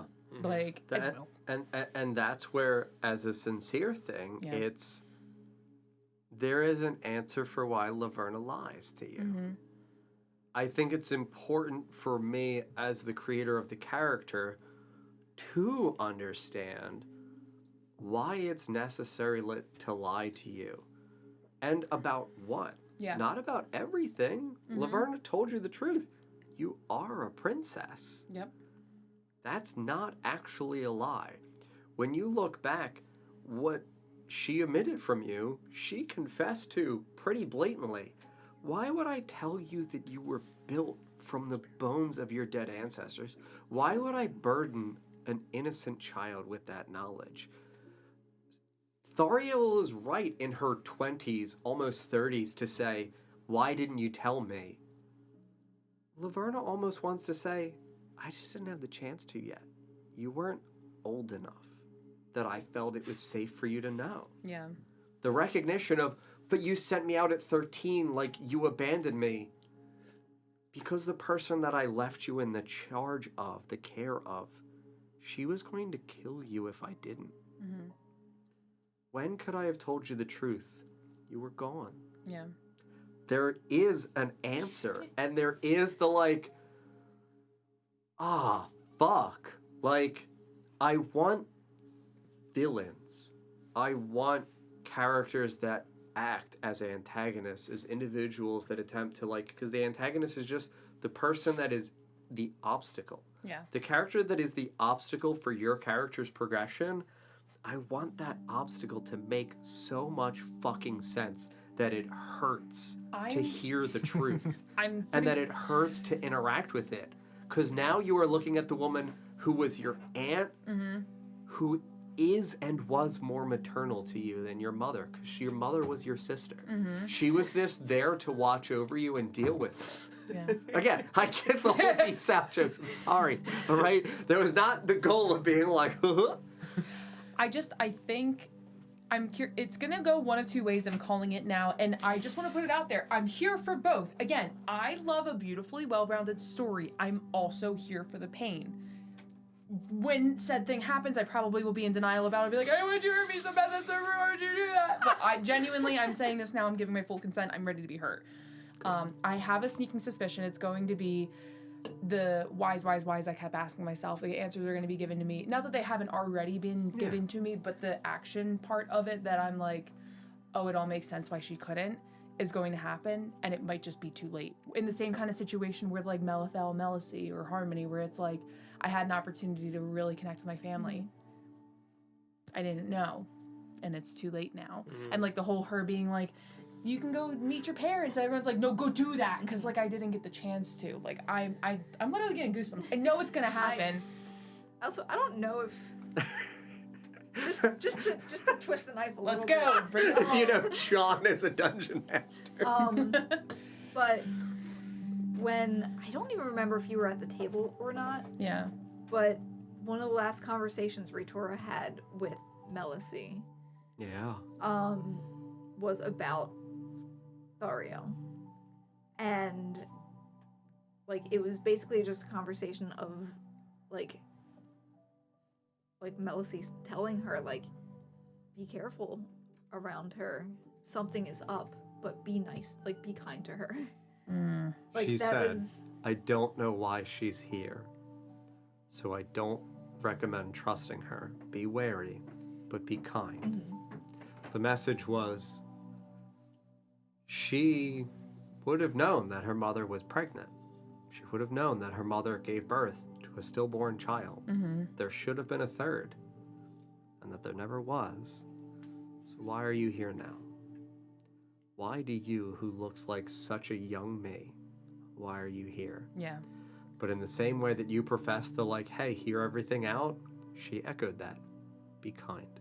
Be cautious, but be kind. because that was when Ritora was like, when I say Ritora is quick to trust, she comes out the gate immediately with like, I don't trust you. I need to be cautious. I love you too much. And then it like she gives up her like trust so quickly after that point. But she does come out the gate with every new person like, I don't trust you. I don't know who you are. This is scary. And then just, Oh my god, I trust you. Yeah. well, I gotta trust you now. Like as soon as we go through like even a single thing together, it's like, Well, and I think part of it too was also like, I mean, obviously trust the party. The party reached out their necks when they didn't have to and saved me from a really, really rough time and has continuously proved themselves. So when I said, hey, I love my mom and my aunt. You I hate guys the way went, that you no. phrase that about us sticking our necks out. Just a little nibble, just a little taste. Why are you so greedy? You got No, so much because mine blood was in there. literally taken from me. I Thank mean, you. get in line, buddy. All right, we've all got our blood taken. No, he means his neck. No, my head. He was literally beheaded. Too soon, sorry. What was I saying? No, but the fact that I trust you guys because of the whole actions speak louder than words thing, Yeah. like, They rescued you. absolutely. And the fact that you guys were like, Laverna, bad. Big bad. And she showed up and I was like, bad. And everyone's like, what? That means she's all right. And I was like, what do you mean? You guys are told confusing that me. she You're was giving me bad. mixed We said signals. baddie, chill. Yeah. It's like, I think See, I think We it's went, confusing. yeah, boy. It's confusing, like bad we don't trust with like an unwillingness to listen, yeah. which I think this party, despite everything, is willing to listen to anyone who has anything to say to us. Like it's Yeah, you didn't silvery barbs it. Yep. We've all done stuff, Paul. I didn't heal. I literally didn't save his life. I had the I know. opportunity. And I went, fine. Yeah, she left my, This is where when you were like Baldur's Gate earlier, I was like, you guys do that a lot. I wasn't even there. I was No, like a not fit. Barb's. I think his ability. Oh, yes, Yeah. yes, his feet. You are right. Yes. Yeah. He didn't use his. You his didn't physical- use your webbed feet. I ran away from The that scion. situation. No, Felix has done nothing but try to help and All of us. live up for that mistake, or however you'd like to phrase it. Like, Yeah. like however Felix looks at that interaction. Like, I know Felix tries to have some comeuppance for that day, over and over and over. Because you have only ever done like the displacement thing for just me. You've been He did it for Retora too. Yes. To save people's Yeah, lives. you've To been- put people's lives. himself in harm's way when It's- Paul plays so carefully and as far and well positioned away from me as he possibly And he- can, but then always goes, put me in, coach. And consistently plays his characters so selfishly, and then is like so selflessly in the moment of in danger. the moment of danger. Like Ritor would go to bat for Yeah. Felix after he literally almost died trying to save her life in the ritual. Like, Yeah. we'll not forget that. Can't wait to be there again. It's that interesting, Oh, like it's going to the be way that the good. world Oh, views my you versus like your self-image type of thing. Because I feel like Paul, I feel like you and Felix have like different thoughts of themselves, but the same thoughts at the same time. If that makes any sense. Yeah. You constantly like, especially even with the question, it's like, why was everybody so slow to act on fighting the skeletons and stuff? It's like that is an emission of fear. That is like we're acting out of fear. Like we need to be the aggressors in this situation because they are going to get us. But also, Felix didn't really do anything. Felix took a second to take a breather and see what's going on first. And it's like you have this this predetermined thought of how it should play out for you. But then that savior aspect pops in where it's like, no, like I could be scared and I could fight. I could be scared. I could run. Like you could outrun most things in this game Anything. at this Yeah. point. Like with you being able to fly and shit. Except that big bird. Except that big Paul to me is a wonderful example of a good big brother. I want you to succeed until I see you fail, and then I'll be there for you. And I'm always ready for that.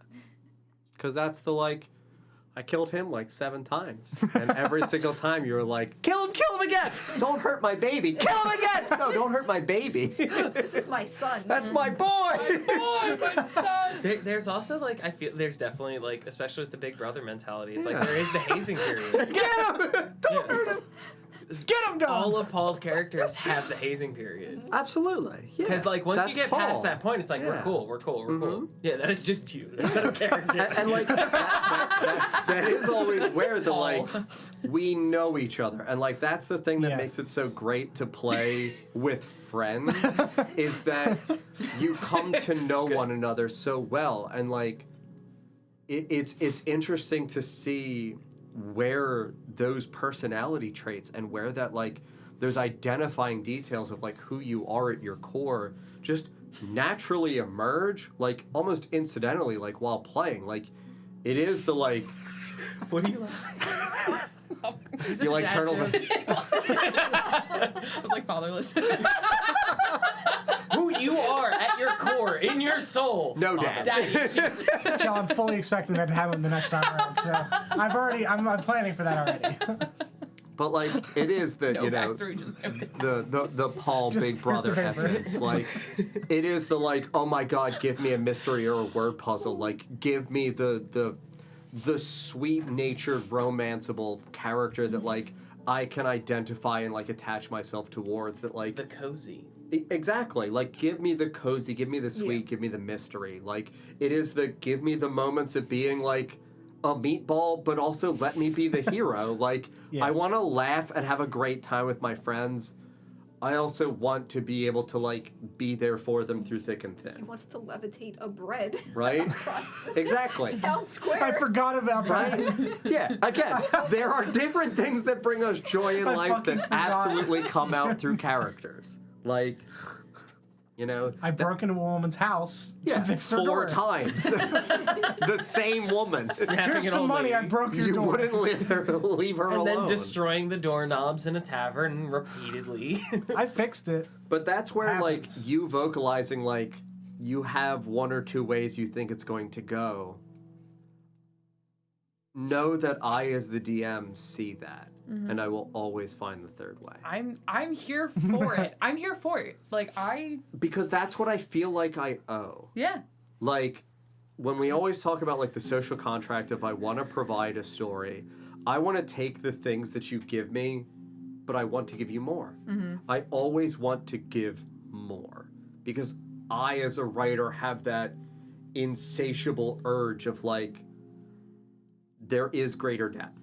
There is more here that can get tied together. There is more that can get woven together. Like, even just me hinting at, like, there's stuff for Retora to learn about her family, about Delawin.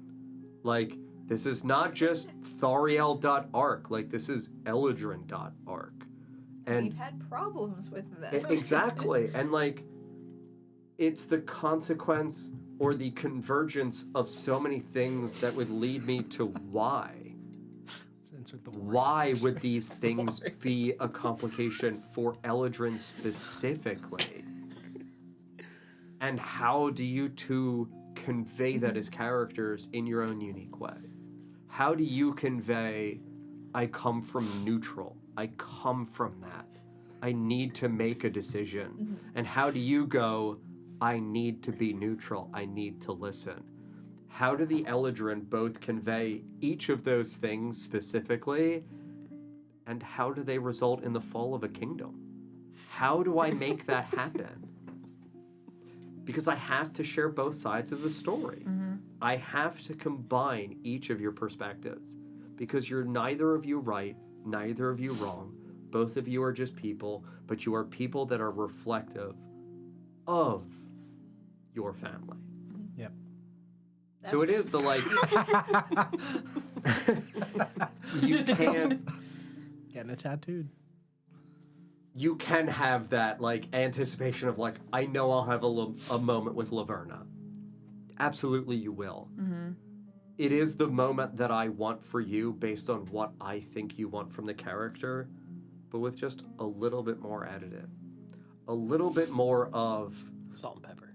yeah, like the recognition of like I want I don't know, like I think there is also a part of me that so sincerely attaches to getting to be a dungeon master because as your friend, I care that I can show that I get it. Yeah. That I get what you want and that I can present that to you and that I, for the future, can say, play with me again. I will always want to play because I will always dig deeper. You should have told me this was therapy. It is. I honestly, I feel like you should have realized before you No, I knew going into it. I was like, I'm gonna keep it very base level of here's what's going on, and I knew that it's never gonna stay I love that you level. too. Someday I'll DM for you. Yeah, I mean, I have a really bad habit of even with like reading books where I start to like think I know where the pieces are going, and I try and like stop myself because I'm like I don't want to get too far ahead of myself because if there is a twist, I don't want to predict it when it happens. I'm For like, books and movies. movies and TV shows. Well, I'm guilty of it because it's like I don't want to be bamboozled. I want to prepare myself. It's a personal trait of mine where it's like I need to have all my ducks in a row. Everything needs to be taken care of, and if That's nothing's Chelsea with her defenses up. yeah, it's I need to make sure that I know where everything's going. I don't want any surprises. So as the Like- DM, where did the ducks line up in Oglatha? What do you foresee? That's what I was no saying. So ducks in Oglatha. It's hard to say. Okay, so here's the thing with this too. So I love to try and predict. I am 90% wrong. All the time I do this. Like almost every single time I try and predict the ending of a book, it's What completely self-awareness? off. I'm aware. Movies, television. I'm aware. We're not. Nobody's perfect, especially me. Yeah. Like, I'm like I was saying before. I have a sneaking suspicion that like something. I think Laverna's going to prove herself to me through actions, and I think that once I finally realize that she meant well and that there was no harm to me and that whatever, it's either going to be too late or I don't know. I have a sneaking suspicion that it's going to be too late. And then same deal with Sabrina. I think because Sabrina's that like last thread of hope, that it's like this is the one light at the end of the tunnel that when it's ripped away, I'm going to like lose the like now what? So now, when you say it's too late, are you saying that there is like a singular "it is over now" type point? For Sabrina or for Laverna? Yes, for both. For Sabrina, I think it'll be her, what I'm assuming will be possibly her death. I think there's that like sense of, again, I don't want to like meta and spoil it for myself, but I think it's like also like she does run the chance of having the baby. Sharing your theory is not spoiling it for yourself. It's No. also like the difference between reading a book and theorizing and playing D&D and theorizing is your actions will affect the outcome Correct. Yeah. of the situation. That's Correct. fair. Like you say, I think it's going to be Sabrina dying. There's nothing set in stone about Yeah. Sabrina living or dying, about the baby being born, not being born. I The am a stuff- reflection Yeah. up here. The stuff we do will Yeah. affect how that goes. We've for sure done stuff that has come up later, and it's like, oh, we messed that up. Yeah. We messed that up. Yeah. Or it's like if you're I watching, stabbed that man in if the you're neck. watching a How could this movie, have happened? or you're watching a television series, or you're reading a book, it's like it has a finish point. Like it's already done. It's already. The thing is that when you're playing D&D, especially when you're playing D with John, is that the cool thing is that may be the end. That the first thought that you had may have at some point been the end, and then John went, no. You know what's really gonna hurt her feelings? Yeah. And I'm here for You it. know what's Listen, I'm really here gonna for be it. That. cathartic? Yeah.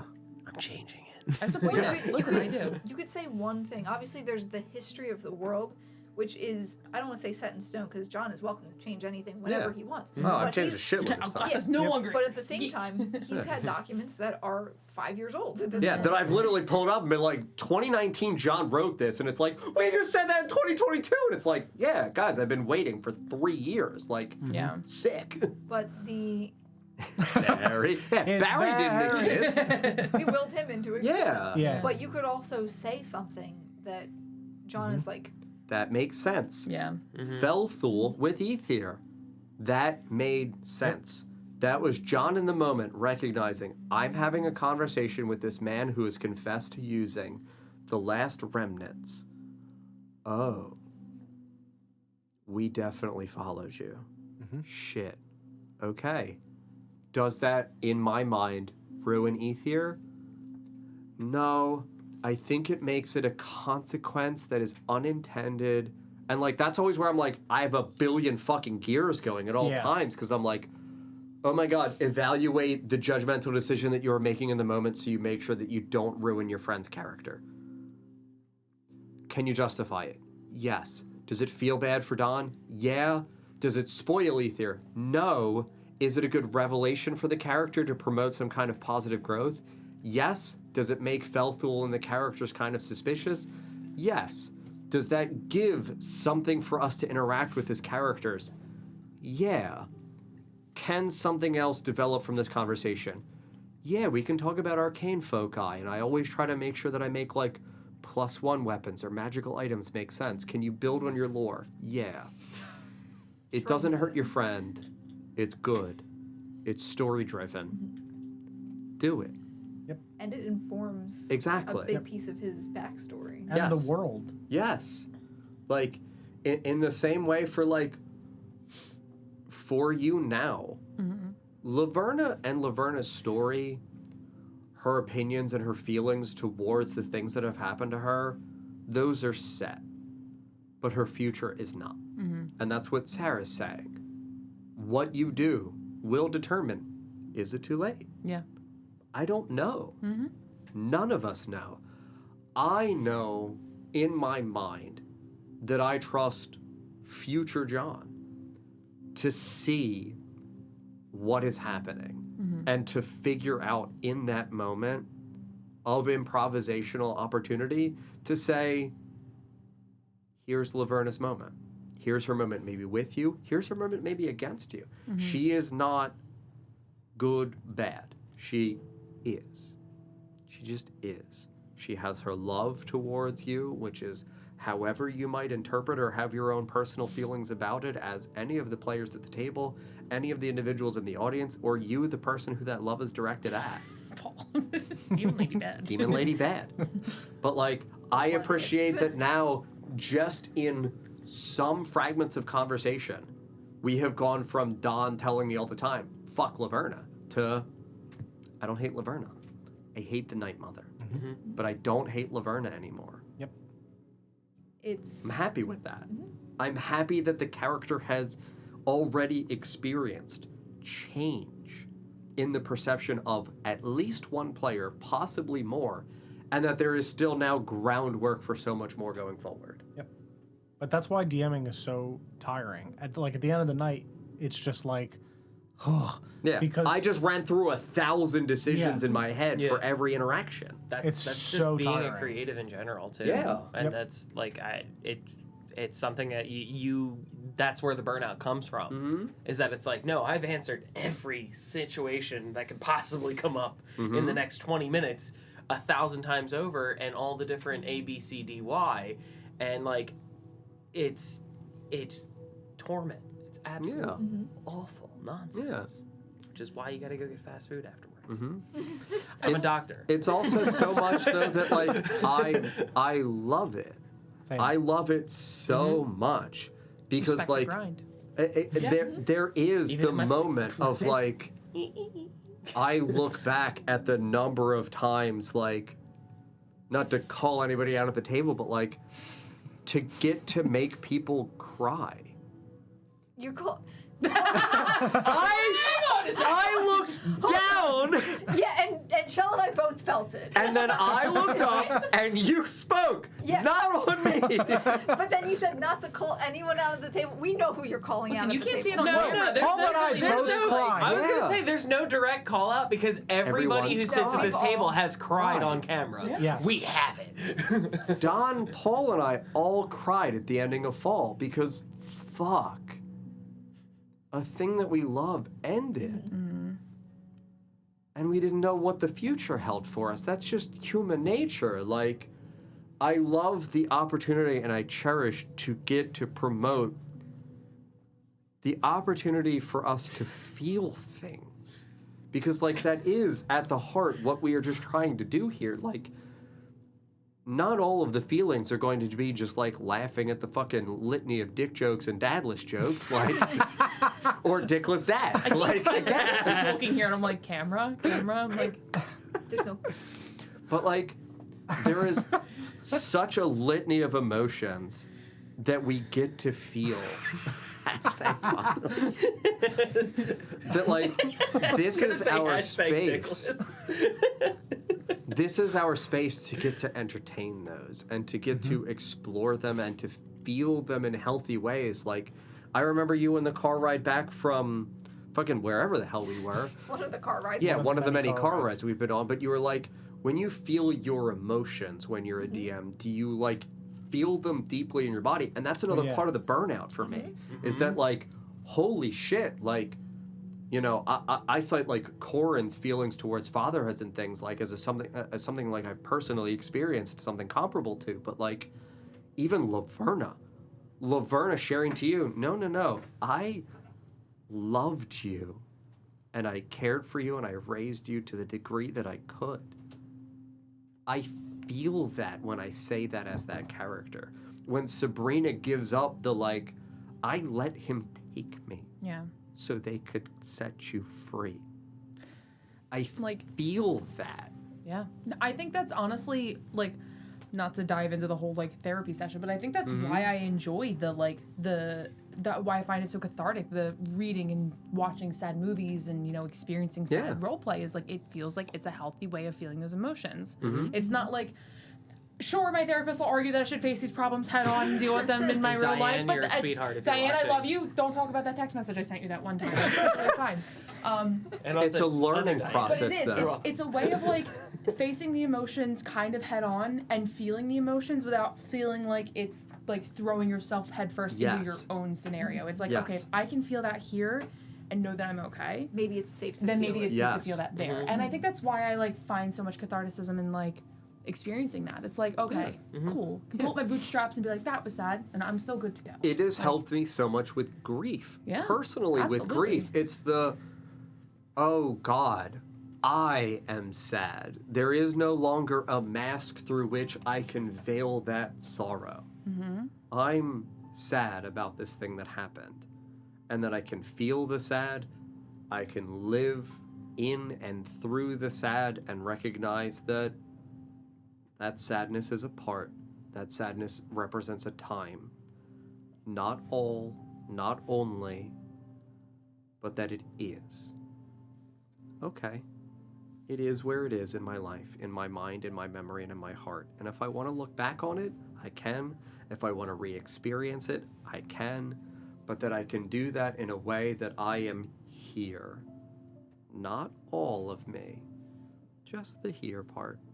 I can't remember where I had seen it, but it kind of like resonated with me where people were talking about feeling high emotions like that almost as like a wave. Mm-hmm. Where Yeah. it's like you have that like that threshold that you hit, right? And you know the going up to it, it's going to be tough and it's going to hurt, and then you hit that threshold and then it's the immediate drop down. Mm-hmm. It's the, oh my gosh, okay, I can breathe again. And it's like a lot of times like people that tend to like read really sad stuff or like enjoy Yeah. that kind of, it's that sensation of the like the build up is shitty, but like Yeah. the drop down is like, oh my god, the Yeah. euphoria of like, Yes. if I can do that, this is a cakewalk. Mm-hmm. This is nothing. That's okay. Mm-hmm. Like, Yeah. It's being able to approach that with a sense of balance and reflection that I have found through playing, of being able to look back at, I mean, as a sincere thing, even before I came over, like Savannah was watching an episode of Adventure Time for the little like mini series for Distant Lands where it's about Marceline and Princess Bubblegum. And in that, Marceline comes to the recognition of like, I was sad. I don't need to play music because I am sad. I was sad. And I was like, ah, fuck. Okay. I get that. I only wrote when I was sad. I find it hard to write when I'm not. I can be okay and still write. I don't need that. I can look at that and perceive that of me and not be in it.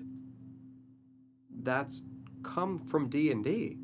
It literally helped me go back into my bedroom and continue to prep of like, wow, I can look at all the things that I have written and recognize that like, oh, this is probably sourced from like this part of me or this thing that I've watched or whatever it might be, and not go like, oh my God, I'm attached to this because if I don't experience this thing in this moment, like, oh my God, I've let that that memory of me down. It's, hey, this is here for me when I'm ready or when I need it or I want it or I would benefit from looking at it. mm-hmm.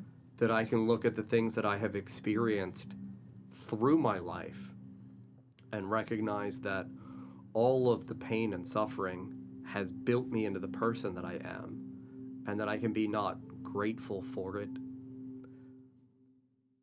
but I can appreciate what I have built from it with it. Mm-hmm. One, it's also the pieces. It's being okay with the fact that, you know, revisiting, especially for D&D, like an area or a piece that you may have written when you were experiencing Yeah. tough things and tough situations, or a character that you wrote during that, Yep. and not letting that grief overwhelm you when you do hit that point. Yep. Yeah.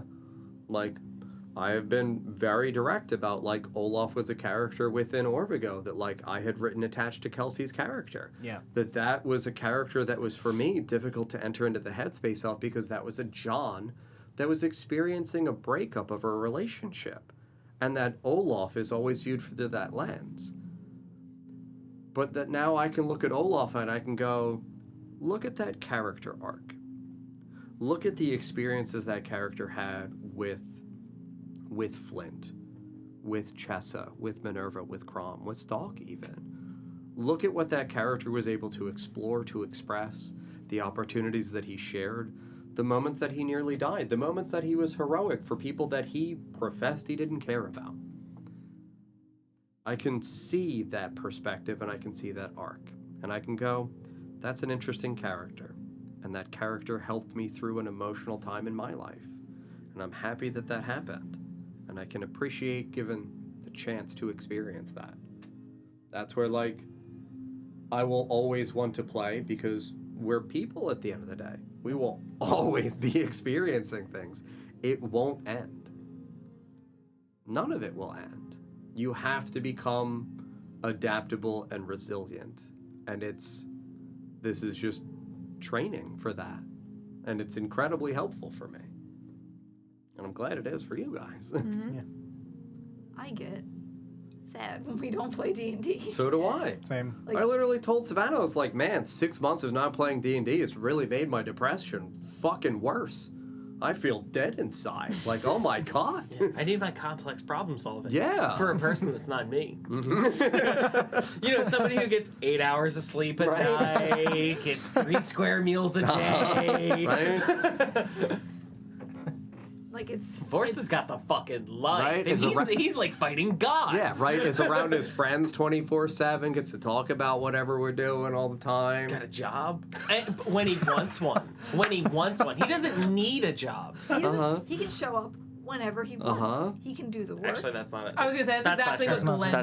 That's not true. That's not true because Luna would definitely beat the shit out of Crom Vorst if And Crom. yeah, and Crom actually. Well, if he just started slacking. Glenn is not unemployed. It's fun employed. Actually, yeah. I think that's too where, like, with me wanting to, like, express towards Chell, like, specifically that this is the first time that I'm DMing for you. I mean, I initially expressed to Don, like, at the beginning of Oshuamp, I was like, hey, man, like, I'm fucking terrified that Sarah's gonna hate my DM style. Like, I'm horror focused, like, I'm really tense, stressful situation focused, like, I don't want to upset her or make her, like, anxious and have it be, like, not fun at the table. And then, like, we sat down and you were like, stress me the fuck out, buddy. And I was like, wait, what? Why? You don't like because that? if I'm stressed here, I don't have to be stressed out there. Absolutely. And, like, that's where it's the, like, growing and becoming, Get like... the skills to deal with the stress that's Yeah. out there. How I picture it is at any point, my body, my brain will be Immediately. stressed. Like, if it's not one thing, it'll be something else. Will stress me out. I'd much rather it be D&D where I Yeah. have control over the situation. I'm surrounded by people I love, and I can leave if I need to. Rather than just, like, you know, casually sitting and be like, oh, it's just this random thing today. Magic wouldn't hurt either. In like day to day. Truly. I could turn into just A bear. Just a little guy, you know? Just a little guy. There's a bear in the shop, right? You never pay for groceries again. Just lives in the seafood section. Oh, what happened? Don't worry, Sarah just got overstimulated at this Walmart again. Yep. Like, Paul would never come over again. There's a bear in She your give me a house. bear, Don. You don't understand. A bear. She A could turn bear? into a centipede, he wouldn't come back. Like, do you know how many times I've looked at the cats and they're just like laying in the sun taking a little nap, and I was like, I wish I could be The best. you. Can I just be you? The boss. The boss.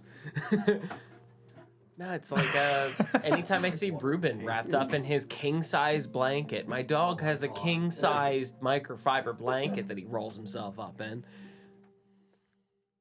if I scaled that up to be a blanket my size and I can lay on like just a thing on the floor and watch TV all day and roll myself up, yes, I want to do that.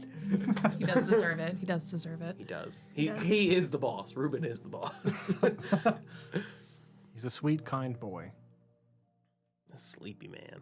Such a sleepy Long man. story short, I love D&D. Same. And like the crazy thing is too, this is just me. Anytime there's like any plans of any sort, I have to go from doing nothing to doing something. I'm like, oh, I don't want to do the thing. What if I did nothing? Like today, I was like, oh, we're playing D&D today, and it wasn't even like I hate D&D. I don't like playing D&D. It was just like I have to do A thing. a thing. Icky. Like when plans get canceled. I'm like, Phenomenal. Love Yeah. to see it. it's fine. What's really cool for me about D&D as a creative is the fact that like D&D it allows you the chance to be creative while recharging your batteries Yeah. as opposed to draining them. Yeah. Yeah. Because like I myself I spend my day in and day out creating and making stuff, and it's just it Same. is exhausting. Well, it's also I haven't in a while, but like over the past 3 or 4 years, maybe even longer than that, since this started pre-COVID, like so much of my art, like when I'm just like I don't know what to draw. I have no inspiration, and then something will happen in D&D. It's like, well, there it is. Even before we started playing, I was listening to like Adventure Time, not Adventure, the Adventure Zone. Adventure Zone. We were And just talking. Adventure Time. I did watch Adventure Time, but no, I was listening to the Adventure Zone and like got out of like a long art lull because of that. Just so good for it. Just fun moments. Yeah. That are really just fun illustrations. That was one of the things that kind of threw me for a curveball was when John was like, I want you to do my tattoo for this thing in D&D that happened. And I was like, you want my take on it? Okay.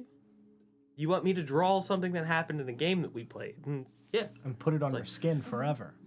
Okay. It's like I do tattoos all day. And it's like that's something that should just come naturally. But that threw me for a loop because I was like, oh my, you want my interpretation of it though. Like through my eyes watching this. Like, oh, okay. It's something a little different. All right. I'm here for it. Yeah, and it definitely just like as soon as I was like, I was definitely apprehensive at first because I was like, oh, I'm scared. Because like what if my interpretation doesn't live up to his standard for it? But what's being a creative without a little bit of fear? Oh, it's so much fear. It's so much fear. But the fear is good. The fear is good and it's healthy because it keeps you on your toes. Yep. I don't. Because if you get too Sometimes- comfortable, that's when mistakes happen. Sometimes I want to be comfortable. I just want to be a little comfy, a little Just, cozy. Like sometimes I don't want to be mid drawing and be like, I should just throw out the whole drawing. Just throw it all away. Pippin was rolling around on the cube, screamed at me as I walked by, so Yep. I had to pet him. That makes sense. Ah! Standard Pippin behavior. The trick is you psych you fake your ego until your body is just so tired of fighting it that it just goes with it. I don't know how to. It's destructive. I don't know how to do that. It's, I disagree. I'm doing fine. I'm thriving. Help.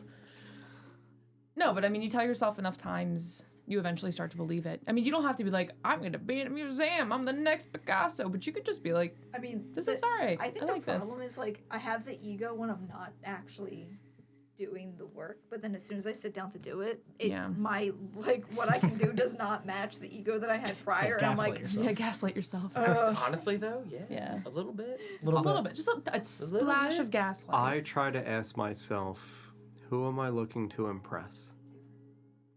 The answer is only me. I'm hard to impress too, so it's like, Oh, I can't do it that way. yeah, no, that's If it's just myself, then it's you're never going to see my art again. Oh my god! Because I'm such a hard critic on myself. I can't. and I don't know if this is something that you experience as like a writer, Uh, but as one of the plights of being like a visual artist is your ability to tell what is good, like, or that's not even I can't even figure out how to phrase it, but your ability to critically analyze what you're seeing in terms of art is like always just so many steps ahead of your ability, and like trying to get this to match is impossible, and you almost don't want it to, because otherwise you'll stop improving. But it means that like you're never meeting your own expectations, and it hurts so much. Like it is I find it exciting. There's not an end. at least like I want to feel Take good a about break. the I things want that I to do feel sometimes. good about it. Yeah, I just, like, Absolutely. But that's why I say Yeah. I only aim to impress me, because I look at where I was in relation to where I am, and that impresses me. I look at Fall, and I look at Oshuamp, and I go, oh shit, 6 years ago John would have mishandled this situation, wouldn't have been able to write this part of this character arc, would have bamboozled for the sense of bamboozling. And I know current John won't do that. And there are still times when I try to do the check-ins, even Paul literally this night going, but I like the Ikorum. Great. I learned a thing. I impressed myself. Not like I did a thing and it was fucking sick and I'm awesome. I impressed myself being like, wow, a thing that I did meant something and somebody wanted to stick around. Cool. Let me bring that thing back for that person. That's all. It's less gaslighting and more Girl boss. Girl bossing. There's the gate. Why? damn it! But like Never mind. that, like I look at sincerely things I wrote forever ago and I'm like, I like those things. Those things were important to me in that time frame. They have a place still. That place is then, and I am now. I feel like not even just for art, just for life in general. It's sometimes nice to just be like, the goal is always 5 feet ahead of you, and you're never gonna reach it. Like, or not that you'll never reach it, but like your goals will continue to morph and change with you. Even if you reach the goal that you have set, you will still set a new goal and continue to move. But to just like stop and like look behind you and be like, I can't believe I did that. That I made that journey, and this is where I'm at. Even if it's like the fact that you're like, I didn't give up on my art. As much as I hate looking at my own art sometimes, I never gave up on it. Like, or even if it's something like I decided to buy something in hopes of maybe working on it. It's like, well, at least I have the motivation to do that. Like, you gotta not be like, not full-blown gaslight, just a smidge, a splash of gaslight, but just like hype yourself up just a little bit. It's like, yeah, I did the thing. Even if it wasn't a huge thing, I didn't climb a mountain, but like, you know, put my shoes on. Like, little victories. Well, it's also like, even like you said, for things outside of that, it does help that we obviously record all of these things. So like we can see where we were compared to where we are now. I'll just use weight loss as an example. I look at any of the old clips from like 3 years ago, and it's hard, you know, if I wake up every day and look in the mirror to see the difference because it's over such a long period of time. But if you go 3 years back and look at it, it's like, fuck. Like that's a huge difference. It's not always easy to see where you started and see where you are now. Yeah, the forest for the trees. Yeah. Yeah. And like it's 2019, 2018, Don couldn't just like with that hair. hey, what can I say? Again, They didn't have the luscious locks that you do we today. didn't even know you. We Yeah. did not. No. Barely knew myself. No, but even like, first couple like games at D&D, like we've been playing for what, a year? Or I've been playing for what, a year now with you guys? 2. Two. 2? Yeah. Yeah. Yes. You started Help. Oshwamp like a year ago. Help. Yeah, you've been playing D&D with us for like 2 years. Oh, on no, I'm sorry. No, on stream. Oh, Oshwamp, I'm sorry, I meant yes. Oshwamp. I meant is over Oshwamp. here, Oshwamp, yes, or correct. yeah. It'll be longer than 1 year in Yeah. like this spring. You joined in like February of 22. Yeah. It's 2024, Oh, Dom. shit, yeah. No. Time doesn't exist. It's a Wait, social no, bench job. It'll That be can't be. literally You've been- two. Birds aren't real, neither is time. She's been in for 50-something Yeah, we episodes started now. playing We took a D&D. You've 6.5 month break. D&D since like It would have been when your work 2018. Oh, God! Wait, Help! that can't be right. Paul, help! It's right. You can't be getting away with this. Yeah, you've been playing D&D for like over 5 years now. That to be said, that like my first couple games of playing, I was so nervous about making a mistake that I barely ever. Well, not that I barely ever spoke, but like the things that I did were hardly ever in character. Yeah, and you were It's so like hesitant to like Yeah. take the active spot. Mhm. Yeah. I'm doing math, Paul. Sorry. I'll check the video. What do you She joined in episode like 72. That was. 72 to started- I 77. think that was spring 22. Yeah, that was literally the spring of 22. She's like 2-3 months away from being in the campaign for 2 years. It's crazy. We built your we built your character over that holiday break. I pitched the character concept to you in November of like 21. Help me. It's also crazy to think that half of the players we started with are not Gone. in the campaign anymore. Yeah. That is fucking crazy. Yeah, you two are the only OGs now. Paul Yeah. too. Oh yeah, Paul. Yeah, well, he I always stepped forget down. because Paul left for the Yeah. like 6-7 Mhm. episodes. Yes, Which in the grand scheme of things was It's not nothing, a very long time. right? Yeah. We're at 115, and it's like, oh my god, there's like 100 more episodes of shit to do. But it also like I'm sad that, Lawrence can't play with us Yeah. anymore. I'm sad that DJ isn't playing with us Yep. anymore. I'm sad that Billy wasn't able to Yeah, play make it with us. work time wise. But like it does make the world feel fuller to have a kind of rotating. Mm-hmm. Yeah, the idea Cast. of people coming and going but still being a part of it as a whole, like down the line, then it's like, no, they're still a part of it. Yeah. They're just not here right now. Don, she joined in either A Sister's Eyes or It was The a Gospel of Eternity, which is Because- episode 77. Yeah, because she was in at the beginning of 73. So Yeah. that is March of 2022. Yeah, again. You guys say like you're Jesus a month or Christ. two off of being in the campaign God. for 2 years. I'm not I wrong. disagree. Someone Holy fudged the moly. numbers. It's not real. Okay, to be fair though, we did take like a 6 month. Yeah, that's what I was Yeah, saying. Like that's we fair. took But a still. 6.5 month break Yucky. for wedding season and everything. It's like, but we've been playing with you for 1.5 years now. Shit, now I gotta look Yes, at it all. does, Paul. Yes, it You does. joined at 13? I was gonna say 13 or 17? Was it that early? Yeah. Yeah. It was early. He joined I think right. it's like 14 or 17. he joined. It's one of those. I think it's 17 because it was right after we killed Adrian. I'll I check. say the people we started with. I forgot Lawrence didn't even start with us. Yeah, no, Lawrence. Which is fucking wild, Lawrence right? came like, in when Paul left. He came Paul, 3 or 4 episodes in. no, Paul left at 5 or 6. Lawrence came in at 7 or 8. Because Lawrence came in the midst of the content in the orphanage because he was delivering wood. Lawrence is in episode 5. Paul is not. Paul was in episode 4, and Lawrence was not. So Okay. yes, between Paul left in 4, at the end of 4, and then Lawrence came in at the beginning of 5. God damn. We should probably write this down for like some sort of timeline of like who's been in. And, Yeah, I mean, right. Like how bands Yeah. will track members and stuff.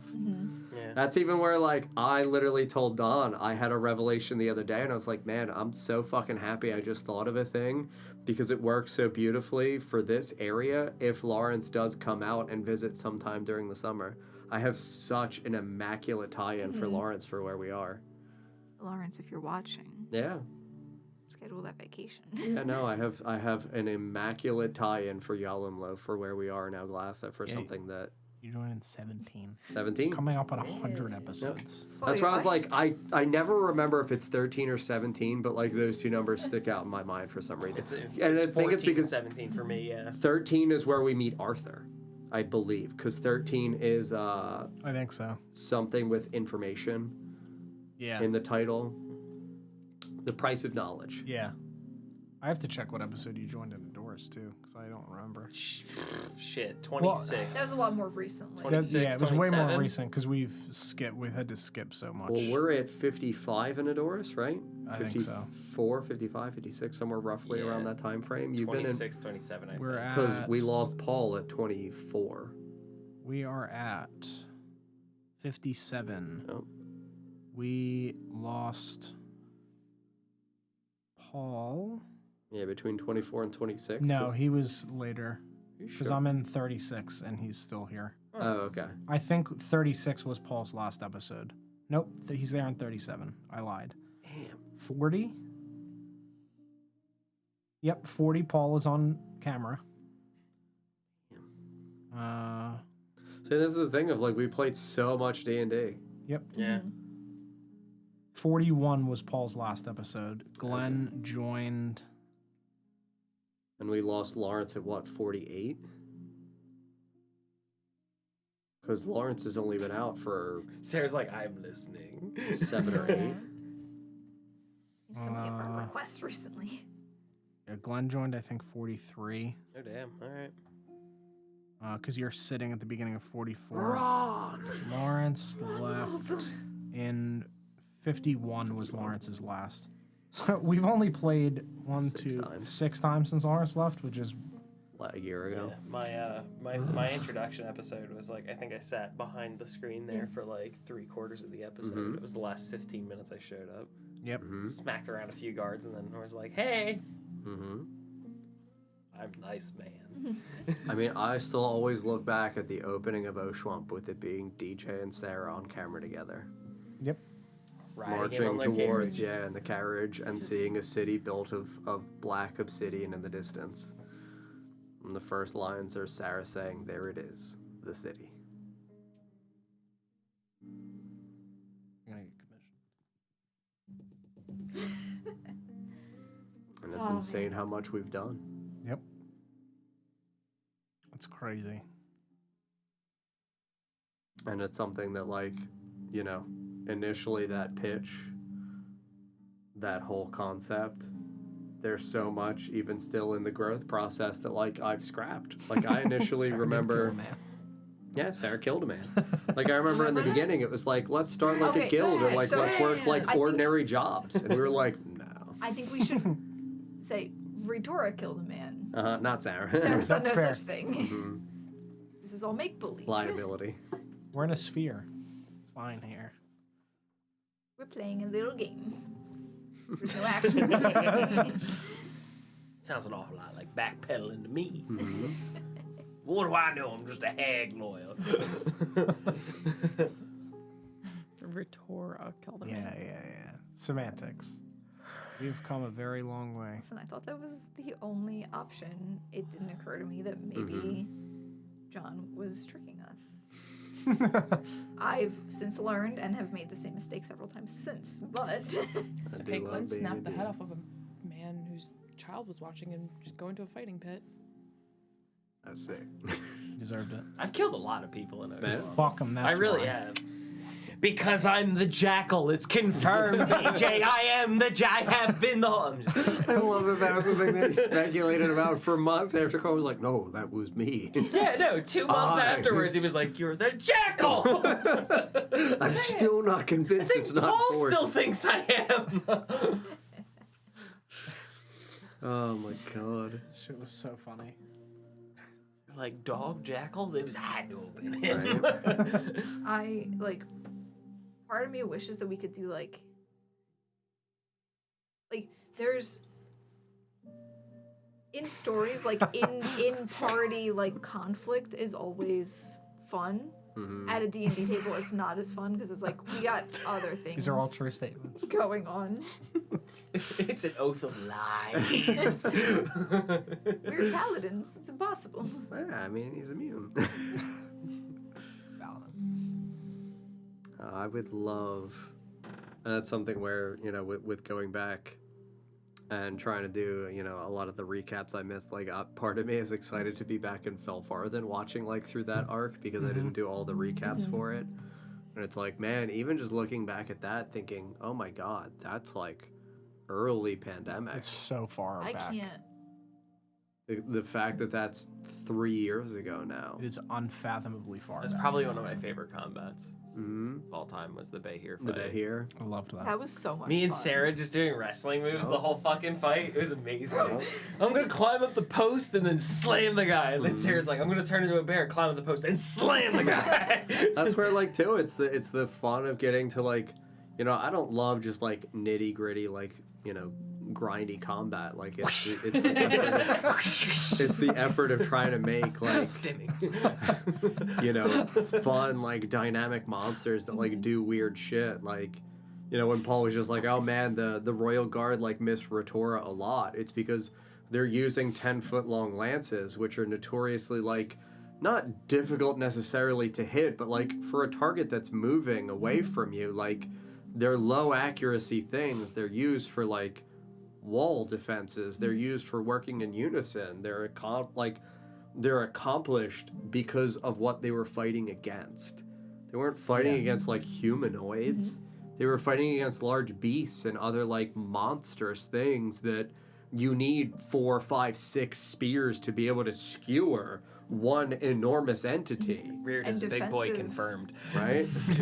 Defensive maneuvers Yeah. are going to play out very different from offensive Exactly. maneuvers. Like Retora being like, no. Mm-hmm. Yeah, Like, that's- like you're an average-sized elf woman. Like you're pretty very nimble. difficult. Exactly. Like it to me is something that when they hit you, they in unison will then strike. So like it was deadly for whoever got hit. And like Rita's thick. Like it makes sense for Rita who And puts thank it. God he was raging too. Yeah. Otherwise, that would have just murked him outright. Yup. Like, okay, cool. So I can at least half this damage. Yeah. Holy like, shit. Not a single one of them have an attack thing that's going to hit with frequency, but when it hits, like you're being skewered. Like it is impalement. Like even just the little elements of trying to understand a way in which conveying tactical combat or story elements through fighting is fun to me. Like I look forward to whatever we choose to fight within Oglatha. Like I'm not of the mindset that like the things that I have anticipated for potential combats are guaranteed combats. Yep. Like For like New Year's resolutions for me as a player, I really want to get better at like fully visualizing what I'm doing and like actually describing your actions in my combat. actions in combat, because like I feel like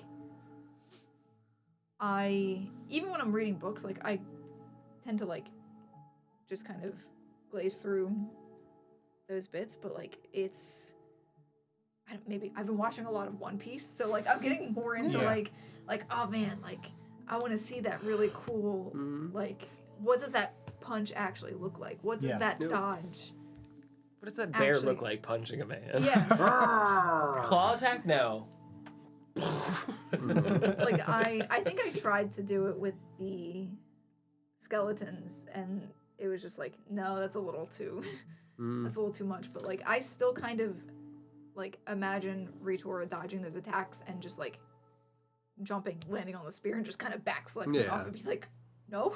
That is a really reality good was- comment. That's a good point, and that's That is a always really why, good like, point. whenever I'm trying to describe actions in a sequence within combat, I try to refer to what the most proximate action was, where it's the like, oh yeah, it's as Rearda is being skewered and like they're elevated and you're moving forward and you're swiping horizontally, that you're hitting the exposure in the ribs because it's your movement in sequence, almost in harmony with theirs.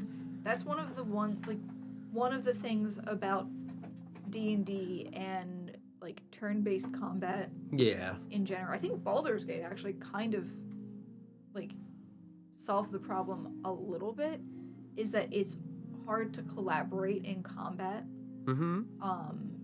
in really any kind of way, because you do your thing, your turn, and the way turn-based combat works out is it's your turn and then it's their turn and then it's this turn. So if Glenn and I are not next to each other in combat, but we're like, oh, we could do this thing that really goes well together. Theoretically, we're doing it at the same time. Yep. Yeah. But because of the way combat works, You're not. You're not. There's nothing really you can do about it. Yeah, I mean, Like, it's that's sincerely a thing that's just like a dilemma of the initiative order of 5e in general. And like there are other tabletop systems that have other initiative methods of tracking. Like 5e is the first one that's like really a difficult thing when it comes to like readying an action. I'm just like, oh no, like I want to wait, but I want to use my bonus action, but I want to use my man, like how do I actually like figure this out in a good sequence and have it not feel like miserable for me just waiting? Like there are other systems that are just like, hey, I was ahead in initiative order, but like I want to work collaboratively with this person. Can I drop me an initiative? Yeah. And like That's that. Like a lot of games don't allow you to do that, and it's like I've noticed too with like putting 200 plus hours in Baldur's Gate. God damn, boy. Damn, boy. Problem. I don't have very much of life. It is winter. I'm being kind to myself, but I realize we You're are hibernating. Yeah, it's fine. He's in his Baldur's Girl era. Go on. there you go. Slay. Doing my dark urge. But it's one of those things that it's like a lot of games don't afford you that ability to like, oh shit, okay, it's turn-based combat. I'm landed at this point in time, and I really would like to like combo these things together. You're not afforded that, but like when you're playing at a table and being able to communicate with people, it's like that's when it's a lot of fun. It's like you get to go. It's like, okay, cool. Yeah, I know that Chella's in between me and Sarah's turns, but I'm going to withhold my action after her. So that way me and Sarah can work together on something. Because it's like, okay, for whatever justification too, because it's like, oh, outside of combat, we've talked about like, hey, this is a maneuver that we can try. Yeah. And I think that's We so don't- cool. That's so much fun. We need to use our downtime more to actually spar. I Mhm. think in game. I think we could. I like to think Fight that our Club. characters are actively honing their skills, but like I feel like we Forrest could is really come always up with. trying to fight Get a somebody. really solid like 80s montage music to play in the background. Nobody wants to fight Forrest. You're the best around. Nothing's gonna happen. Yeah. I guess take that back. works. No, Nesgrim did want to spar. Yeah. Me and Nesgrim sparred for sure. I think we're also just like afraid to use spell slots. There was not an argument. It was an understanding. Listen, Eat oat. Eat out, dude. I Gotta was eat just out. telling. Cold belly. It was a short conversation. We could have squeezed in some practice time. Eat oat, cold no, belly. That's the kind of stuff that like we fast forward over. I'm sure the characters are Yeah, doing it. practicing and doing it. Like we're like, oh, we're about to go into something scary. Theoretically, our characters are having conversations outside of the conversations we are having at the table. Yeah. Yeah. We're not just in silence the whole way. I see it almost as like a repeated behavior type of thing because it's like the first couple times that I was on an episode or something, if we had downtime, I would take the time to check my weapons and I would like make a mention of it and be like, I want to like whetstone my sharpen them. sword or I want to like make sure this isn't sticking or I want to make sure I got components. So it was like, it just sort of became like, okay, that is just my normal though. Like if we're downtime in between fights right now, I'm checking my shit to make sure it's good to go. Yeah. But that also ends up being a lot for like your DM, like John, to remember. It's like, oh shit, yeah, that's right. You do fit it with all your stuff. Okay, yeah. All right, yeah, you're good. Yeah, I mean, I think there's some things that are safe to assume. Yeah, hand waved. Like we are, unless it's previously established. Like, oh, I'm always forgetting my like. We're in combat, and I left my quarterstaff back at the last place we made camp. Which we try not to meta. I don't think any of us wrote a character that's like Forgetful forgetful like like that. Though Because it we don't would- want to face reality. We I'm like, play "Yeah, I don't fantasy know, yeah." games. This is not real. I None got a of great us. memory. None of us 8 hours of ever sleep. forget anything. Never forget 8 hours of sleep. Not once. 3 square meals. Friends, thank you very much for being here tonight and hanging out for this fireside chat. Like I said before, like Slim City, we will be back next Monday. I don't think I have a line. We will be You've had a back. day. You've had a day. I know. We'll be back next Monday at 6:30 p.m. Eastern Time for another episode of the City of Oshuamp. Thank you all for your questions. Thank you, DJ, Oscar, and CMS for the resubs.